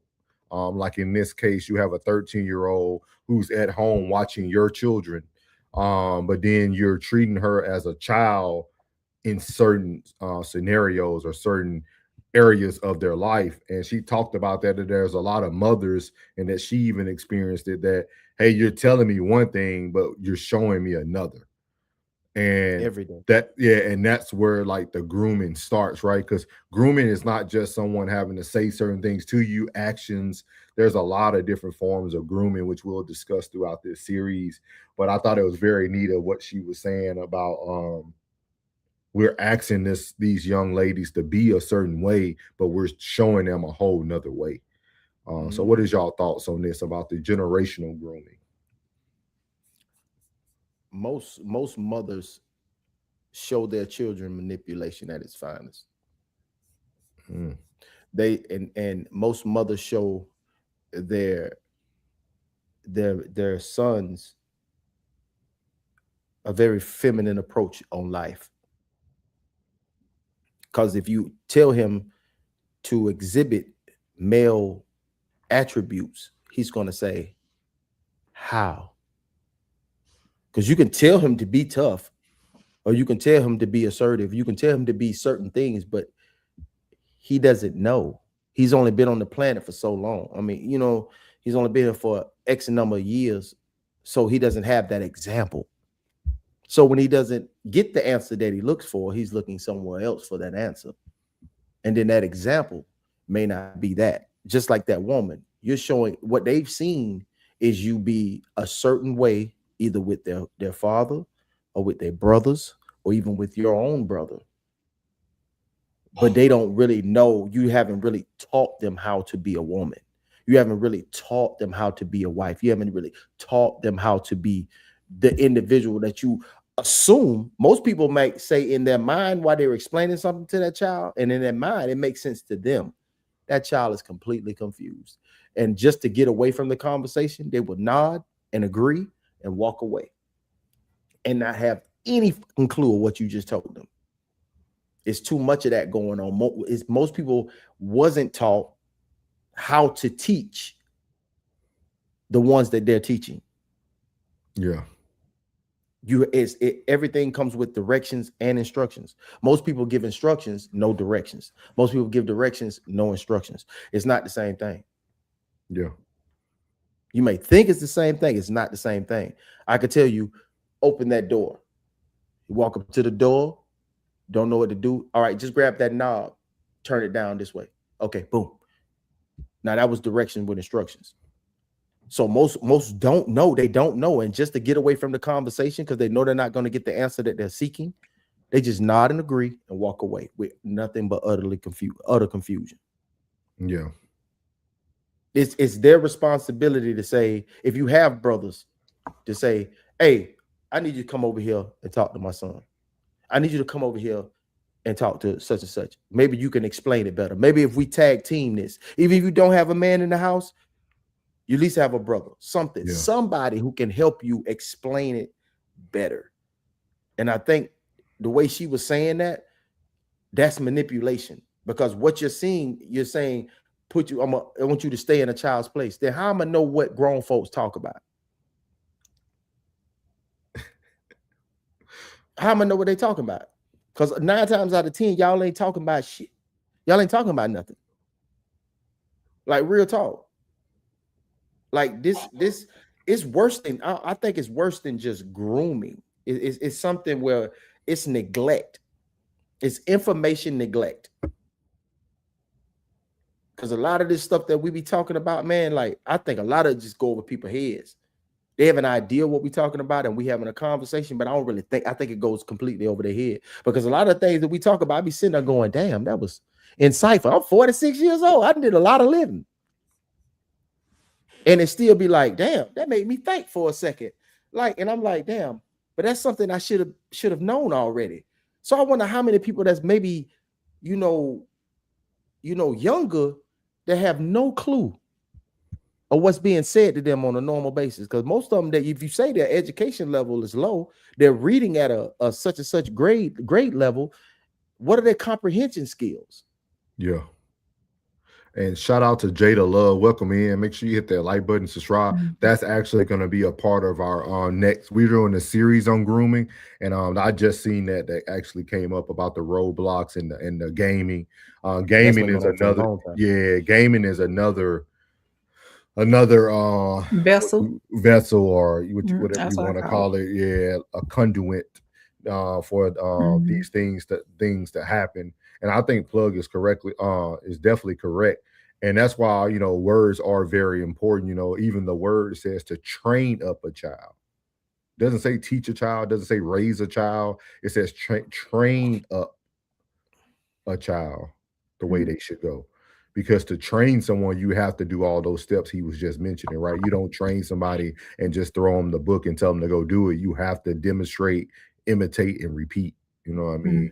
Like the DIR method. So like I always tell people, It's very, very interesting. And a lot of, and that's why I say too, like, we're in a very unique time now, right? Because I remember as a kid on holidays, sitting at the kid table, the adults are right there behind you. They talking a bunch of mess as well. But as a kid, we were so focused on our life and like having fun and being with your cousins. Like, we didn't really partake in like the drama or hearing the messy talk. Now that we're older, more people like pay attention to what's being said. But when we were younger, we didn't really have those same type of struggles of like almost being groomed from a distance. And it's just very, very, it's just very, very interesting, man, especially that generational grooming. And that's why, when we have these talks, we all always, most of the time we can have 3 different perspectives on relationships and how life looks, because it's the way you were groomed, right? Like Plug always tell people, like, once he met my dad, he understood me better. Like once you meet the people in people's lives, you start to understand them better. You know what I mean? Like once I meet Plug Dad, I'll probably have a better understanding on like, oh, that's why Plug this way. Like once you start to see how people were actually groomed to be who they are, and then also you can see, as for myself, I take the negative things and make sure I don't do those things. He's listen. He's the man he's the man that I would want to be at his age. I'm a soldier. I need all this discipline I received. I need all the discipline. So I need all the discipline. I will say this, as a daughter of a single mother, it was just me and my mom in the household. And my mom worked sun up to sundown. Well, actually, after the sun was down. I hardly saw my mom when I was coming up. She would be gone out the door before the sun came up. And when she got home, I had her uniform ironed for her second job. She showered, did everything that she needed to do. And she was out the door going to her second job. And I wouldn't see her no more until either the next morning or later on that night if I was still having to be up. So there was a lot of things that I didn't do that was childlike. I was grown because I cooked my own meals. I prepared her meals as well. I washed clothes. I cleaned the house. Everything that I did would have. I was her GM, and she was the CEO. So that's the way for most of my childhood and preteen or teen life, that's what I saw. So, and that's what molded me to be who I am today. And I will say this, I wish, honestly, I would have taken a different route with going off and going to college, but no, I chose to stay in town and start working. I worked 2 jobs for the longest. I would work from 7 to 1 at one job and then go work from 2 to 11 at another job. I had my own place and everything. So I took on those traits that I saw whenever I was coming up. Mama worked. I worked. I still. Can I ask you a question, Ray? Go Can I ahead. ask you a question, Ray? Mm-hmm. Should we look at childhood as being a childhood carefree spirit and this, that, and the third, or is it preparation for being an adult?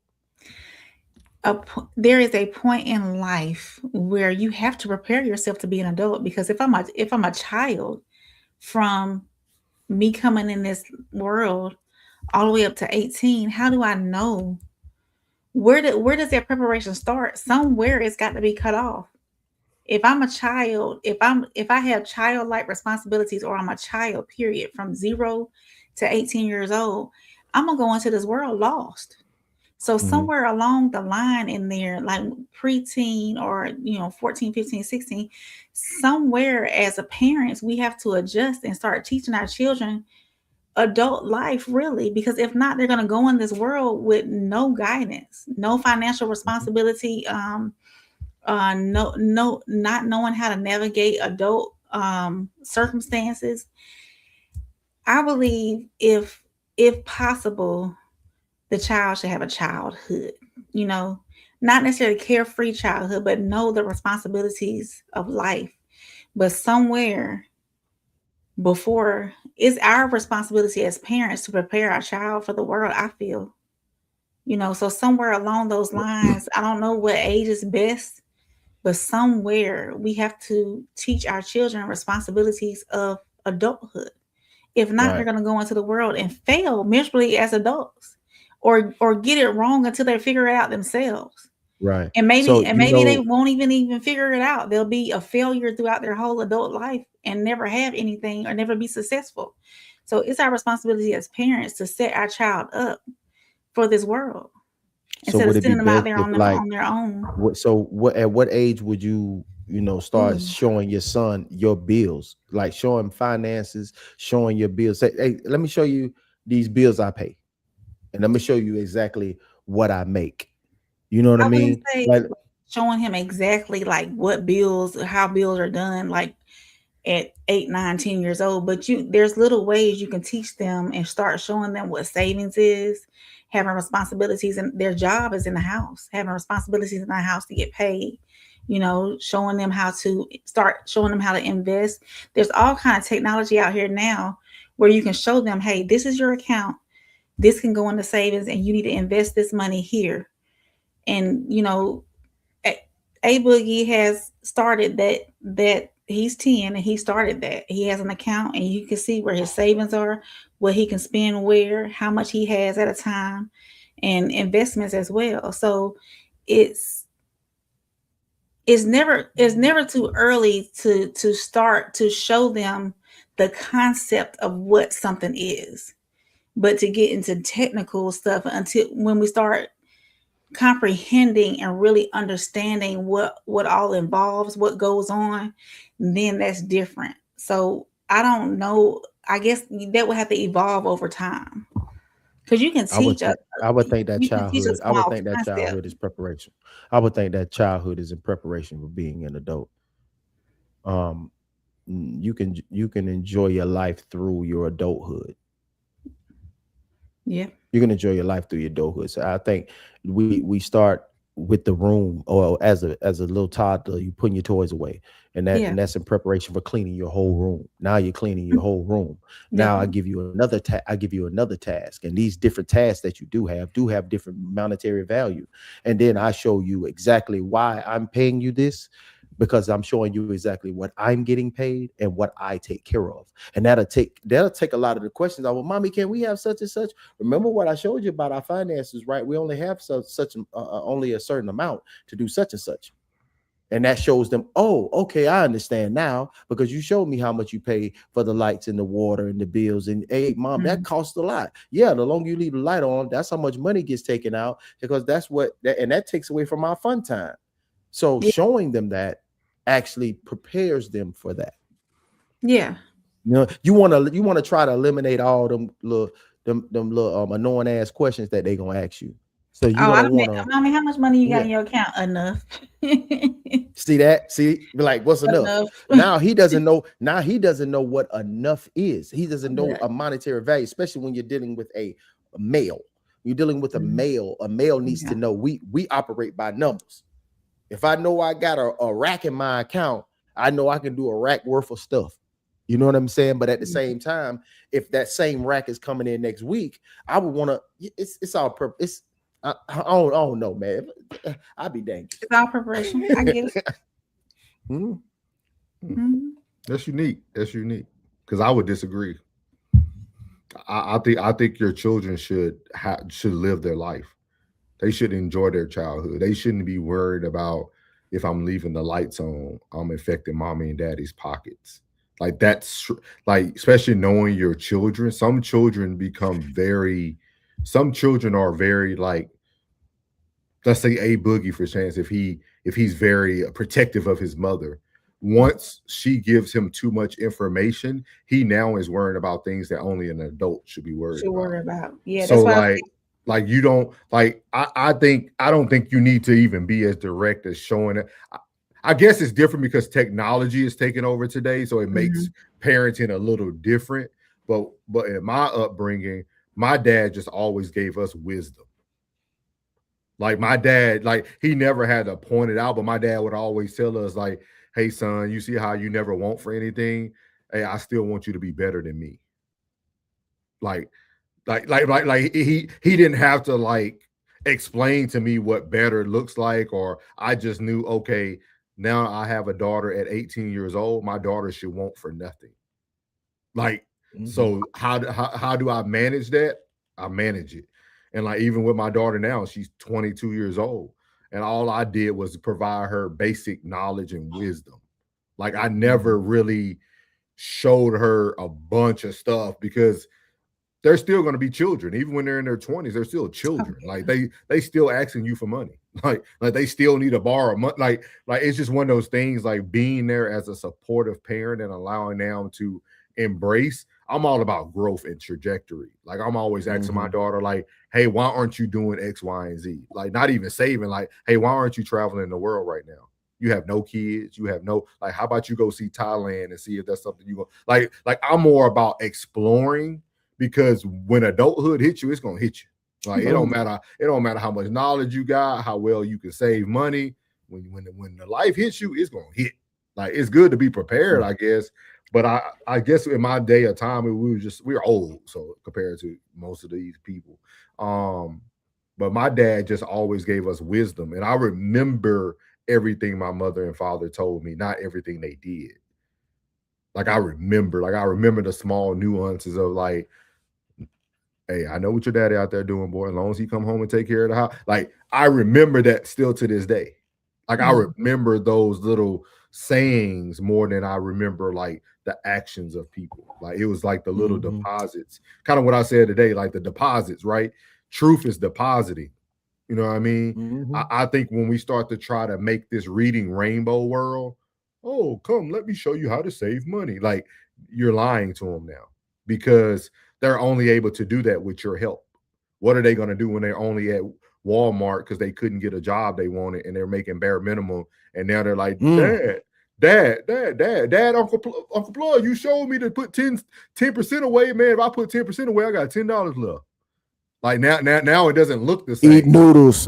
Eat noodles. You know, but I think it comes with, it comes with the time. We do have a lot of technology now. Like they have the little debit cards you can give your kids, and you can pay them for the chores they do and things of that nature. But see, my mom didn't allow us boys to do chores, and we didn't do that. We had roles in our house. Like my mom would tell my sisters that hey, your brother now, they don't wash dishes. They don't do that. You do that. Like that's how we were raised. Like we didn't. Damn, that was awesome. Like for real. Like I made up my first bed at 18 when I went to basic military training. I knew that shit was wrong, bro. I knew it was wrong. I knew it was wrong. For real. Like man, you got me doing this domestic, man. I'm telling you, my mom literally told me, like y'all know how kids have, like we had chores and TV days, but the boys' chores were boys' chores, like yard work, take out the trash. Like the girls had the dishes and cooking, and like we didn't have those. Like for real, like we were like in a very gender specific house. Like it was like my sister would tell you, like if you meet my sister today, she's the same way now. Like she's gonna serve her brothers first, still to this day. You know what I mean? So like that's just how we were raised, with very, very strict. I can't identify. I'm sorry. It was like instruction. It was like instruction. And I tell people that, and like this is growing up in the, think about that. That's why I tell people your environment matters to a certain extent, but what you're in every day matters the most. Like we walked out into Afghanistan in the city, but our home was so Brady Bunch. You know what I mean? Like even like Plug got to see, even now, man, when we get together as a family, we're a family, dog. Like 100 deep, a family. Everybody sitting around. It's different. Like we don't have the type of outlook that other people got, but that doesn't mean we didn't see the bad. They just, when y'all getting together again? Bud said he want to go. Let me know so I can show up. Let me know when y'all getting again, because man, I need to get around some of that love. Man, like, I need to get around some of that, man. Like that's what I'm saying. I miss my cousins, bro. I miss my cousins. Like that's why for me it'd be hard for me to have like certain conversations, because I'm like, I seen bad, but I also was given, like, my dad never gave us a curfew, but I knew not to come home late. Like, my dad never said, hey, son, you need to be in the house before. Like, but we didn't worry about that. My dad didn't have to tell me that I don't need to have every friend that I call a friend in our house, because I never seen my dad with a guy friend. You see what I mean? My dad was confused with us. We got whoopings for borrowing video games. Yeah, no. Promise. My dad whooped his name was Calvin Willis. Take Calvin his game back. We got whoopings. We got beatings. We crying taking the video game back. Don't you ever ask another man for nothing. You don't ask no man for nothing. You don't borrow nothing from no man. That's how we were raised, dog. Like, for real. Like for me, it's just yeah, like that's what I said. Like, now grandpa Ted, he's soft. Like, you know what I mean? But the Ted we had, like, we in a football game. My dad had cussing us out from the stand. Boy, get your hands off your hip. You acting like a little faggot. Like that's how my dad was. Like, for real, dog. Like, for real. Like, I love that nigga, man. We grew up around a men's man and a woman. Like, it was separated. Like, and everybody had their roles, and like it allowed me to make great decisions as I got older, because I didn't have to figure out. I wasn't foggy on what roles look like. You see what I mean? Like Pug kind of said, like, we're starting to confuse roles now. We're having debates about this now. Yeah. Like, think about that. Like, we didn't debate about that. Like, there was no debating. Like me and Ted were watching WWE. Crystal and them in there cooking, washing dishes, washing clothes. Shucking corn. Yeah, only thing we had to do all we had to do is walk them to the washateria. Or that's what we called it, the washateria, but some people call it a laundromat. We had to just walk. Yeah, we had to just walk. We had to do those things, like the protective things, the male, like, go with your sister. Like, I went out on every date my sisters went on. I went. My dad made me go on every date. I could tell you all my sister boyfriend names. They all had to feed me at every date. God. Hand on the Bible, everything. I went. My sister went to her prom. I was right there with them, eating food. Extra large fry, Coca-Cola. No, high C orange. And hey, for real, like, I was everywhere. Like, that's how my dad did that. Like, it was real old school. Like, okay, you courting my daughter, you courting all of them. There you go. I will say this too. It's gonna be hard for we see y'all chat. We apologize. I know. Yeah, it's gonna be hard for A Boogie to find a woman, because he's gonna be looking for a woman that's like mama. Because mama makes stuff happen. Mama cook. Mama clean. And don't get me wrong, he does his roles. Don't be shocked if he finds the opposite, though. He does his roles. He takes out the trash. You know, he does help load the washer. You know, and does tired of you yelling at him. Transfer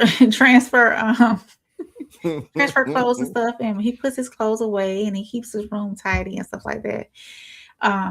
But as far as like the woman's roles, as far as like cooking, washing dishes, laundry, and stuff like that, cleaning the bathroom, stuff like. Now, don't get me wrong, he knows how to clean the bathroom, but with that being said, is mama gets a lot done on her end, and I think that, you know, I think he's gonna be looking for mama and a woman. You think? I don't know. I don't know, because you're doing everything so independently. Mm-hmm. I think he's gonna have more confusion than anything. It's gonna be a lot of confusion, because, like, not on his part, but like, because we don't live in that world today. Like what I grew up in, that's kind of what he's growing up in. Like, he's watching two women take care of the home. So for him, he's gonna be like, why do I need to get up? Why are you asking me to go?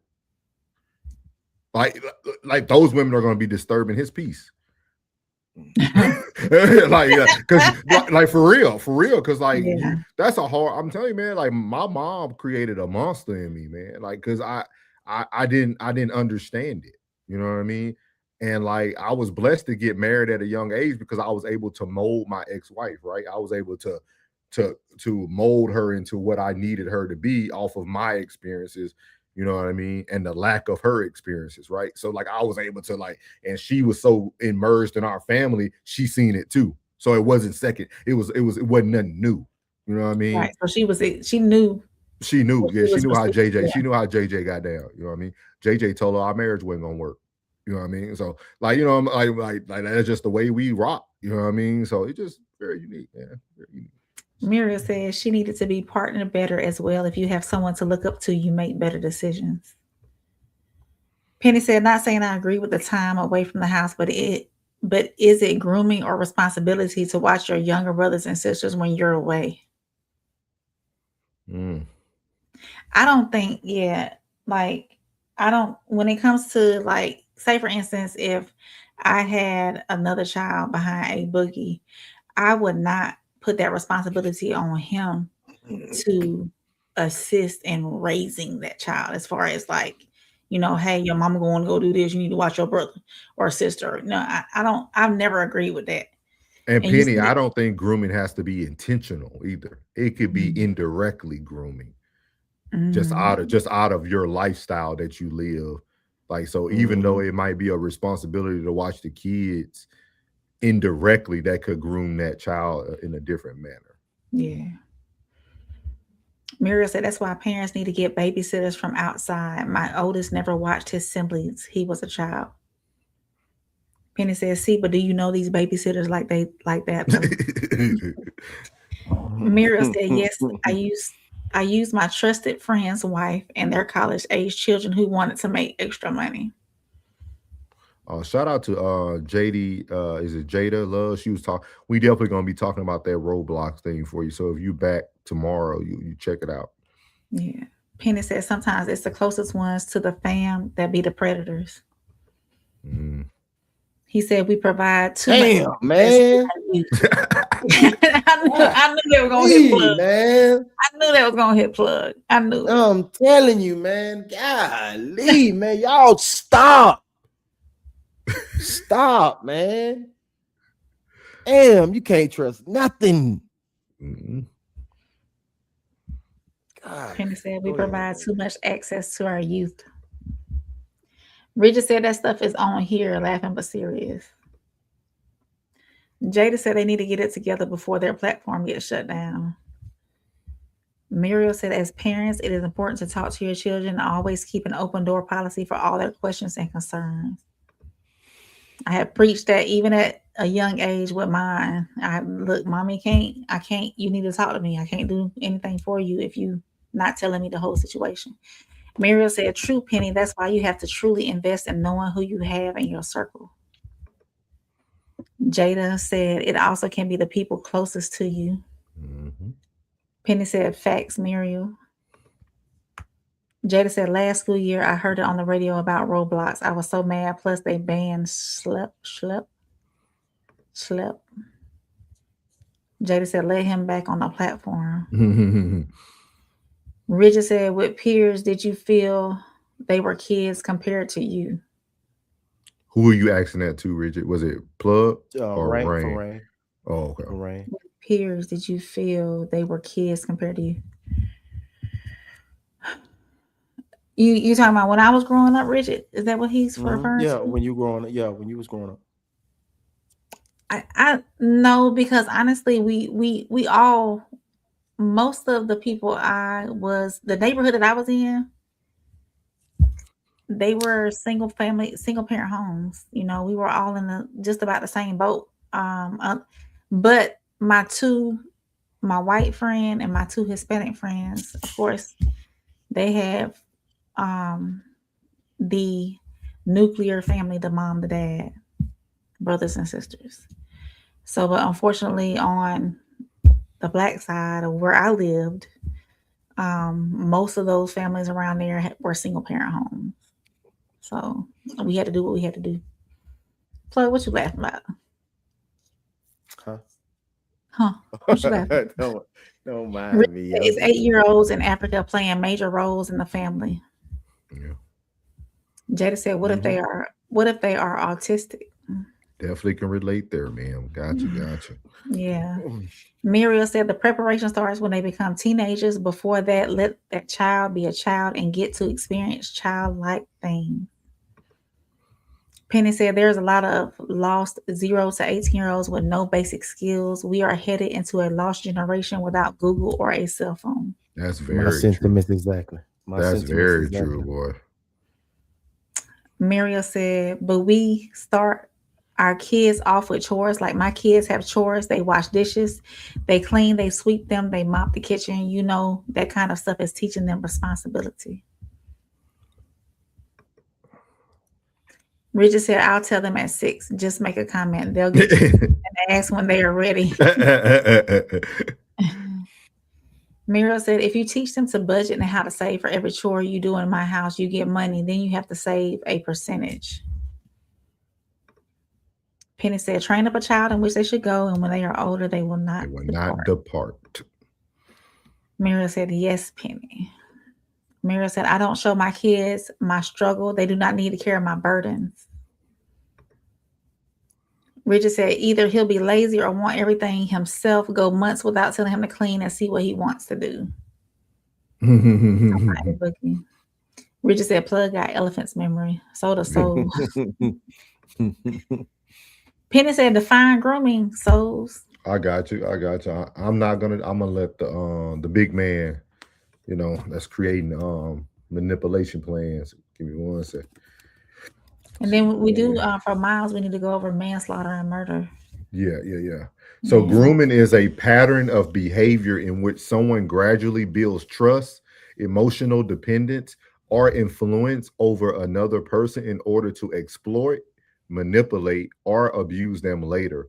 While the term is most commonly used in cases involving children and SA, grooming can also occur in relationships involving adults, such as domestic violence, financial exploitation, trafficking, and cult recruitment. So pretty much it's a pattern of behavior. Yeah. So it's a pattern of behavior in which someone gradually builds trust, emotional independence, or influence over another person in order to exploit. I wanted to bring this up that day, but everybody was going so deep into it. That's why I said interdependence is not good. Mm-hmm. But the conversation was getting all over the place. But that's what that's what happens, right? Like people think working together and but over time it's a pattern of a behavior which someone, you hear that key word? Someone, didn't say both people. Someone gradually builds trust, emotional dependence, or influence over another person.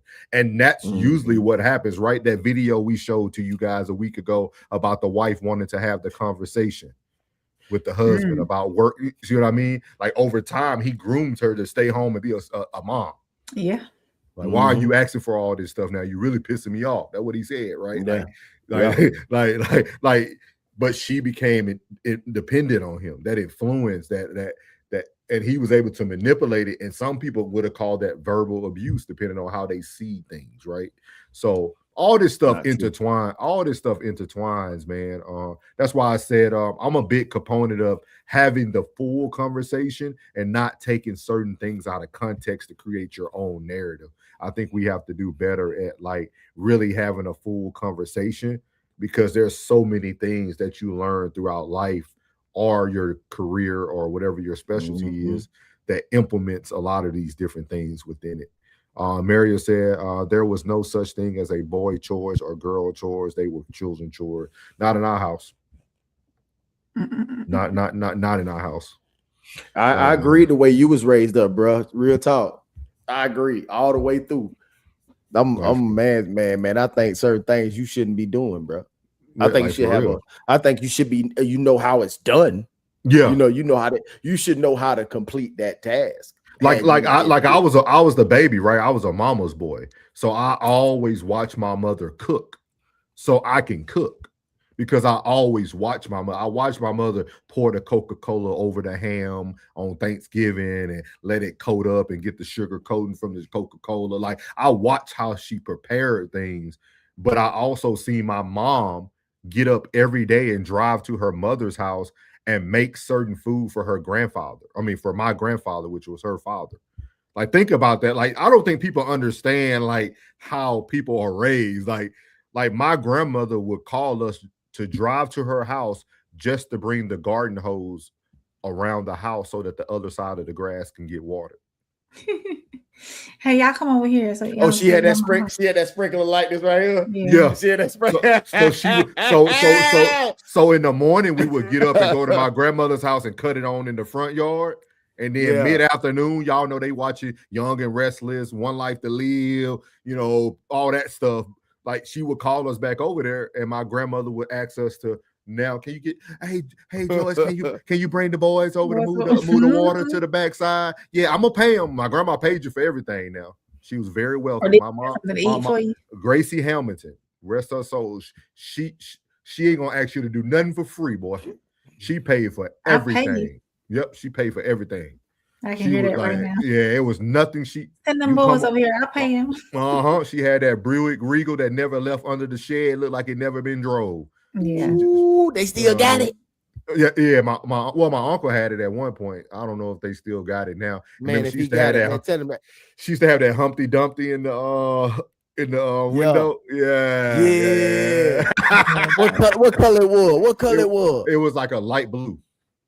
Ooh, that's sky blue color. Yeah. I would have laid that. I'll go get it right now. Where is that?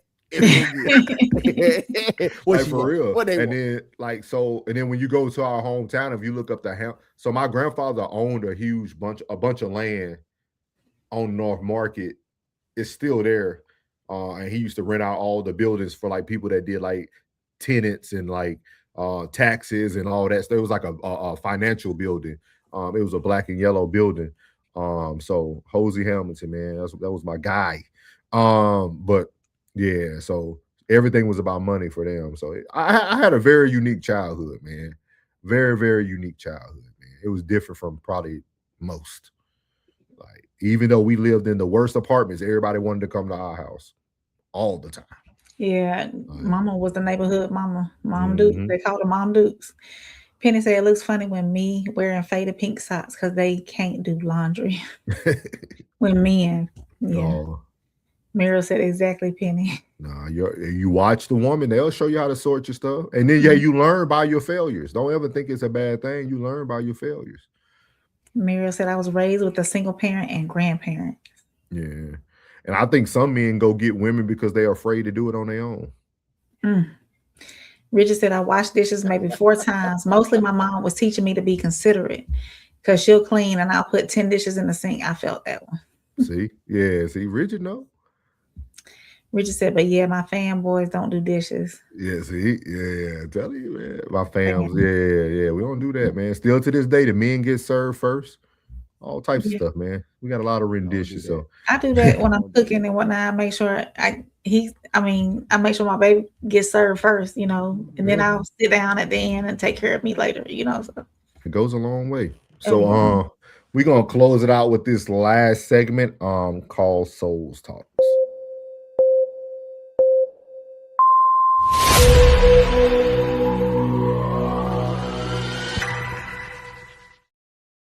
So as we have it here at Souls Talk, we're still talking about grooming, but we're talking about cultural grooming, and it comes from Wallow.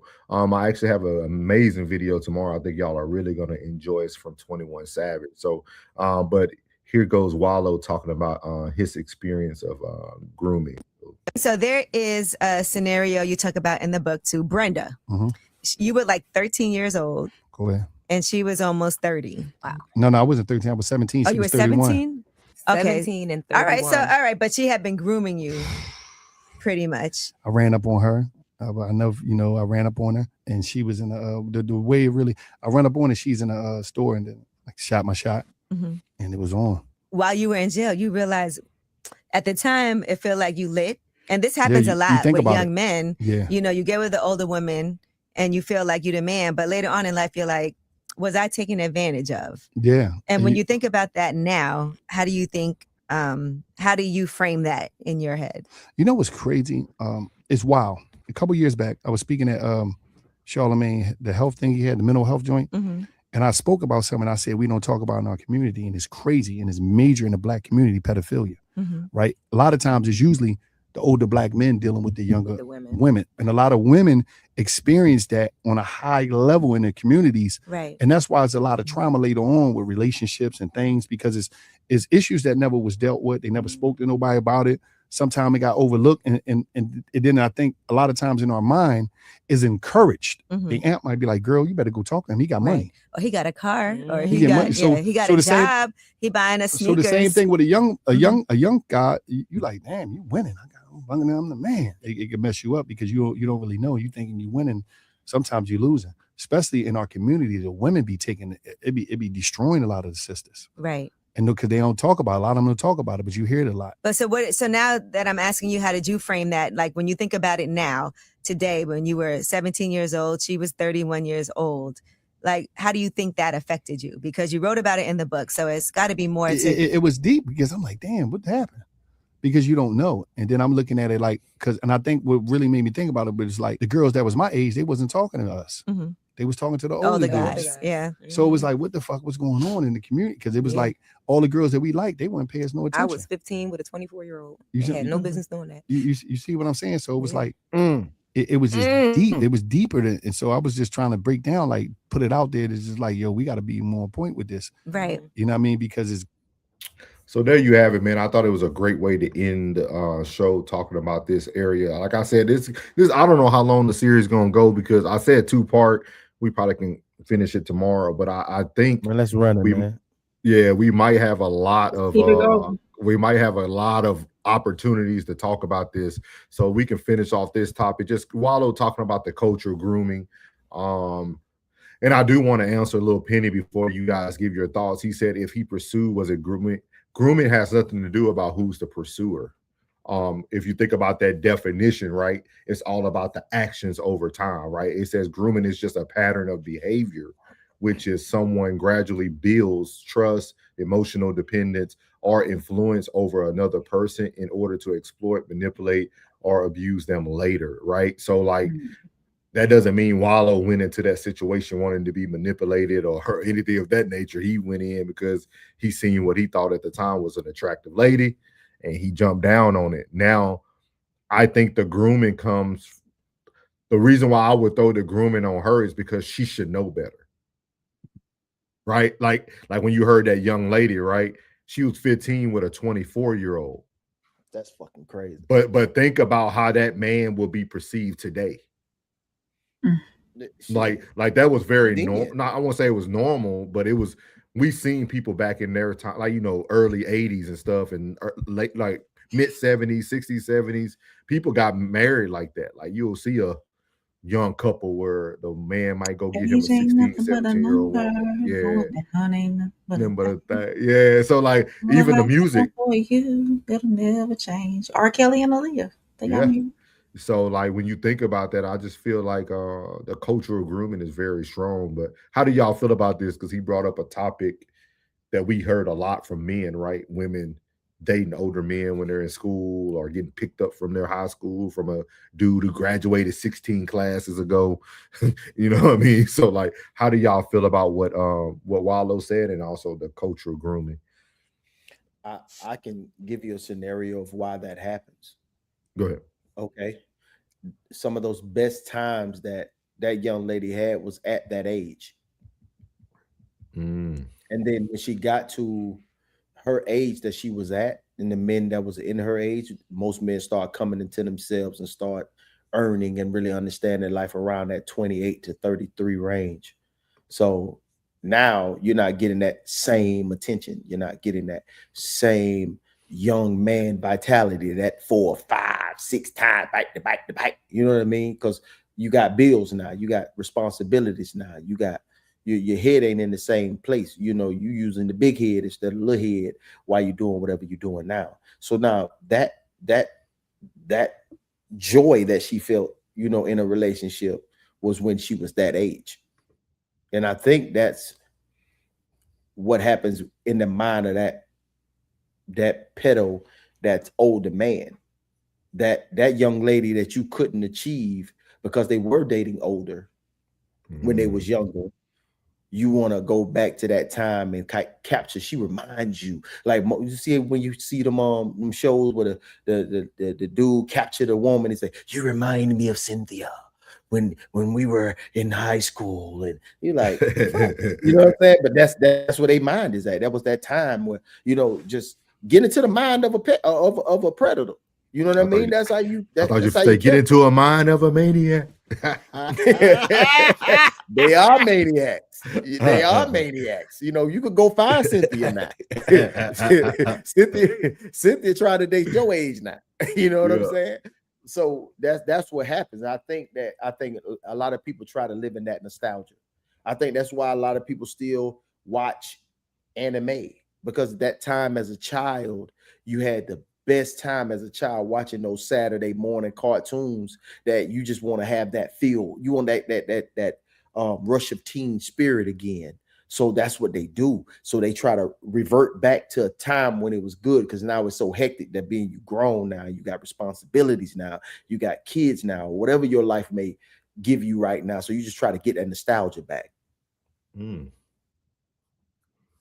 That's what I said on our last show when we were talking about age gap. No, we talked about that on the same roots, same soil, different roots. I think the age gap, where I think that some people who do date younger want that younger feeling. They want to continue to feel young instead of dating somebody their age or dating somebody older. They feel like keeping that young energy around them will make them feel young as well. Do y'all think grooming can be unintentional? Yeah. Okay. And them not really knowing what they're doing. Habit forming. Yeah.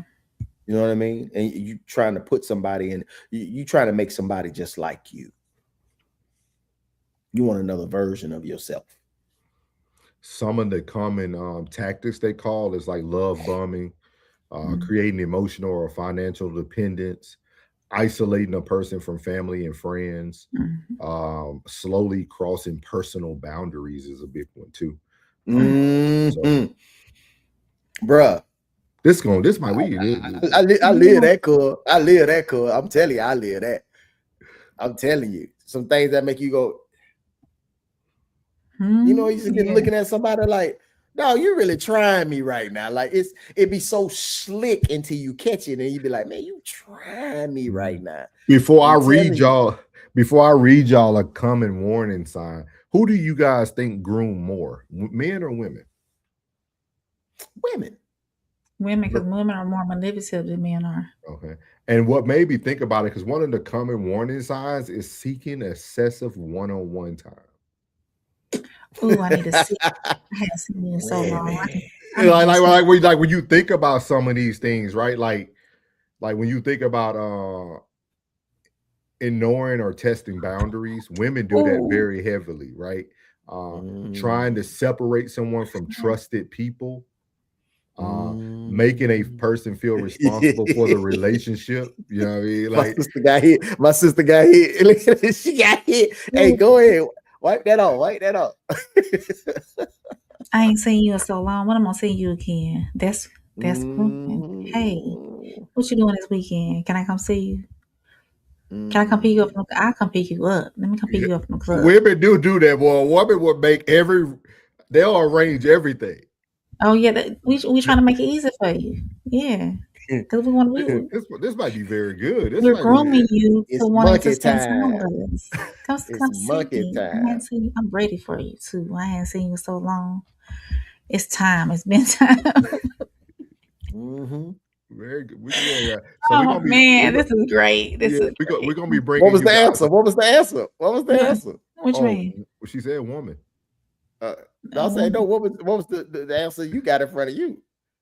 Oh, for grooming that. Women. Oh, okay. Yeah. I was just, but like I think it's very unique, right? Because words put men in certain categories, which I think are very dangerous. Like grooming doesn't sound as bad, right, than a predator. Oh Lord. You see what I mean? Like they sound different. Like, so And if you notice, the men get the more harsher terms. You rarely hear someone say they were groomed, depending on the outcome or age. Mm. You know what I mean? So this is going to be a very, very interesting conversation. I think it's going to go very well. We'll be able to get some good topics out of this. But I thought it was very interesting because the first thing I thought about was because we knew it was a tragedy there, right? For the Scott family. But I also felt like, again, I'm always trying to seek solutions. And when I think about that young 13-year-old girl, when I seen the girl not support her mother in the midst of that part. in the midst of that, at that moment, I felt somebody groomed her. Because it's, and this is for all parents. If your kids really can't stand up about you, you got to start questioning some things. Like, who are they protecting if they can't protect you? Like for a 13-year-old or to what be very, what type of job you doing? What type of job? Like for real, if they ain't riding for you, you ain't doing a good job. If they ain't in your corner, like they ain't defending you, you ain't doing a good job. Think about this. Like the young girl, 13 years old, literally made a statement to police that did not help her mother's case. She said, I let the man in. No, she shot him. She said last time that if she finds anybody in this house, she's going to do X, Y, and Z. Like she almost created a premeditated environment just through her words, right? I don't know how much validity they're going to use with her being 13, but I think with her being able to articulate and do the actions she's already doing at 13, they're going to take her word as a little bit more heavier, right? Because like she's very aware of what was going on. So that's what made me think about, man, it's more to this crime than just the crime. It's what led up to that, right? We never talk about the root.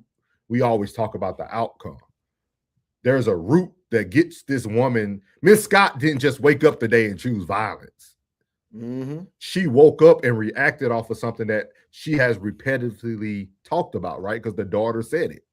So that means mama has already had this discussion with you about bringing these little stanky boys in the house. You didn't listen.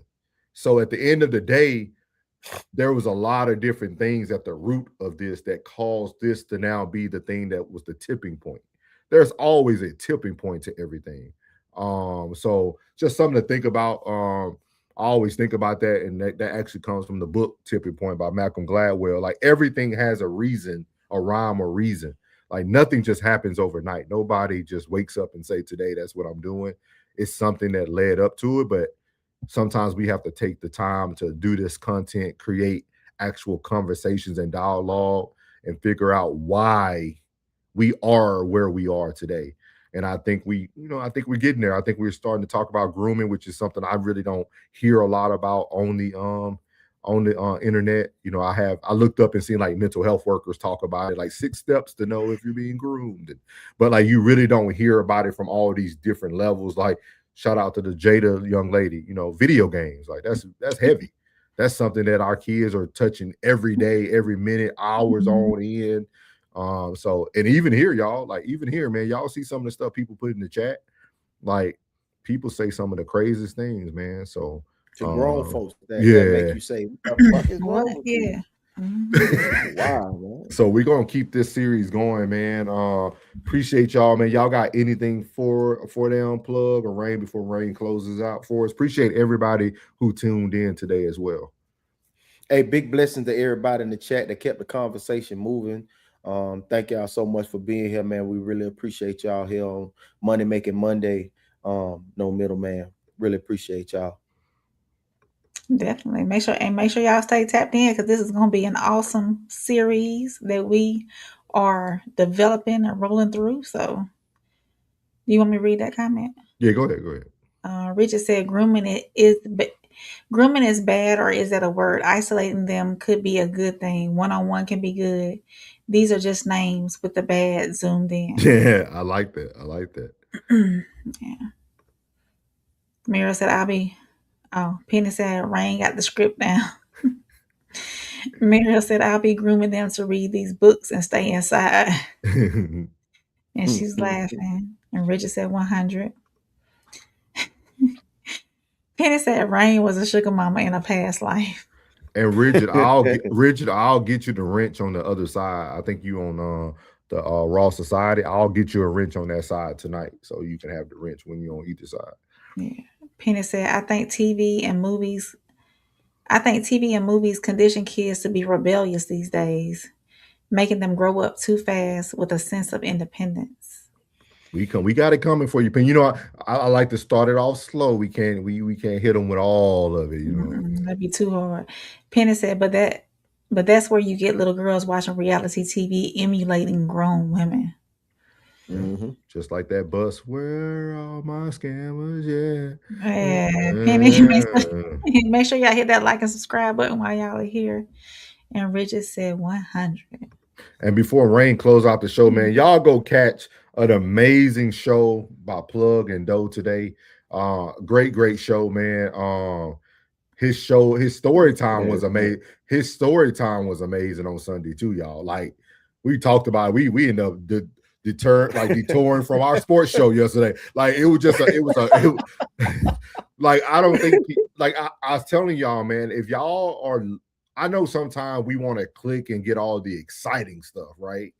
But I'm telling y'all, man, if y'all just take 30 minutes, 40 minutes, an hour out of your day to listen to it, put it in your ear, the things that you will take away from it, like hearing people that's in your circle describing things that you're going through, or them might being able to see it and now articulate it for you, and you feel like, okay, I'm not as crazy now. Like, okay, people are seeing, people are understanding. Like, I would highly encourage you guys to like tune in to the story time, because the story, to me, the stories are short. It's the lessons that he teach that are longer, in my opinion. That's just me listening the way I listen. But I would highly encourage you guys to do that. And then tonight with him and Doe was amazing. Amazing. Like it had me in my bag. Like it was like a great, certain topics, I just enjoy those type of topics, man, especially stuff we live every day. When Plug was talking about them families, boy, like I was like, bro, I live that. That's every day. So, and make sure y'all catch Soft Rain too, man, at her weekly Radar and Rain. For some reason, yesterday, no notifications would come. Yeah, because when you went on, I didn't get a notification either. So hell no, I was so mad. I say, damn, because he said tune in tonight. I was like, all right, bro. So I'm like, damn, like, because like when I'm laying in my little corner, I got my phone up like this right here, so when it drop, I can see it. So I can just go bloop. Okay, he on, boom. I just hit it, boom, and then I just send it to the TV. Yeah. Man, I ain't get it, man. I looked on and he had already went on. I'm like, damn, I say, and I was in the middle of something. I was waiting on it, but I was already jumped into a movie. So I'm like, shit. You know what I'm saying? I was like, man, so I said I'll catch it on the rewatch, and then went back and watched it about an hour later. Yeah, I see the comments. So appreciate y'all, man. Appreciate y'all. Make sure y'all tap in. You got classic codes as well, covering the Nolan Wells thing. So if y'all want to stay in tune with that, y'all can go catch that as well. He's going viral over there. So make sure y'all catch that information as well. And then also you still have the Tez down as well. He's doing a lot of the nightcap. They're probably up soon on the nightcap. So y'all go tap in, man, and get content with everybody. So I'll let you do your thing, Rain. All right. And that's how we do it here on No Middleman. Make sure y'all stay tapped in this week, because we've been working on this series called Grooming. And here we have real conversations, raw perspectives, and no filter. So shout out to everybody who pulled up and added to the conversation tonight. Y'all was on it in the chat, and we appreciate that. Whether you agreed, disagreed, or got your feelings challenged, we appreciate you all for being here and being part of the dialogue. And make sure, if you enjoyed tonight's discussion, hit that like button, subscribe, and share the stream with somebody who's not afraid of real conversation. And do not forget, if you are catching this on the rewatch, do the same thing. Hit the like button, subscribe, and share it as well. Leave your comments or your thoughts down in the comment section, because we'll talk back to you. And until next time, for myself, Soft Rain, for Souls and Uncle Plug TV, we are out. Good night, y'all. One step at a time. One step at a time. July, Memphis, quiet on the block. One out from reality can make the whole world stop. Kendra turned the key, something didn't feel right. Every parent's instinct started screaming at night. House felt different, silence felt loud. Truth hides the deepest where the shadows crowd. Upstairs, one room, one bed, one breath. A stranger underneath it, and minutes later death. Now the cameras roll, headlines spread fast. Everybody judging from the end and not the past. One moment became the story they all see, but every tragedy begins long before the scene. It never starts with a crime, it starts with a conversation. Never starts with a touch, it starts with validation. One step, one lie, one secret at a time. That's how trust gets borrowed, that's how people cross the line. See, grooming ain't always evil when the process begins. We all influenced by family, teachers, lovers, and friends. Every coach builds confidence, every parent shapes belief. Every mentor earns trust before they ever bring relief. That's the lesson. The process itself isn't what makes it wrong, it's the purpose behind it that changes the song. When it's used to protect, it helps people grow. When it's used to exploit, that's the danger we should know. So before we judge one mother, before we choose one side, maybe that's what happened during all the months before that night. Because monsters rarely knock, wearing horns on their heads. Sometimes they arrive one conversation at a time instead. This isn't just about Memphis, it's about recognizing the process. Because if you understand how grooming begins, you might stop the next headline before it ever gets written.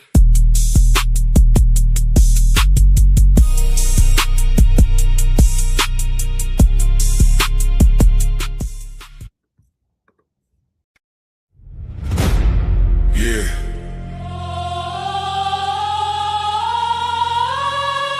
This ain't no handouts, no shortcuts, no middleman. No middleman. No middleman. No middleman. Middleman. No middleman. No middleman. Middleman. No middleman.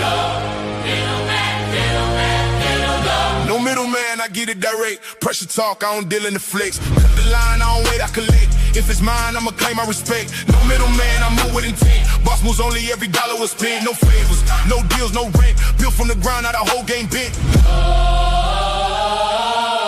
Started with a vision, had to cut the distractions. No handshakes, just results and reactions. They was talking plays, I was making it happen.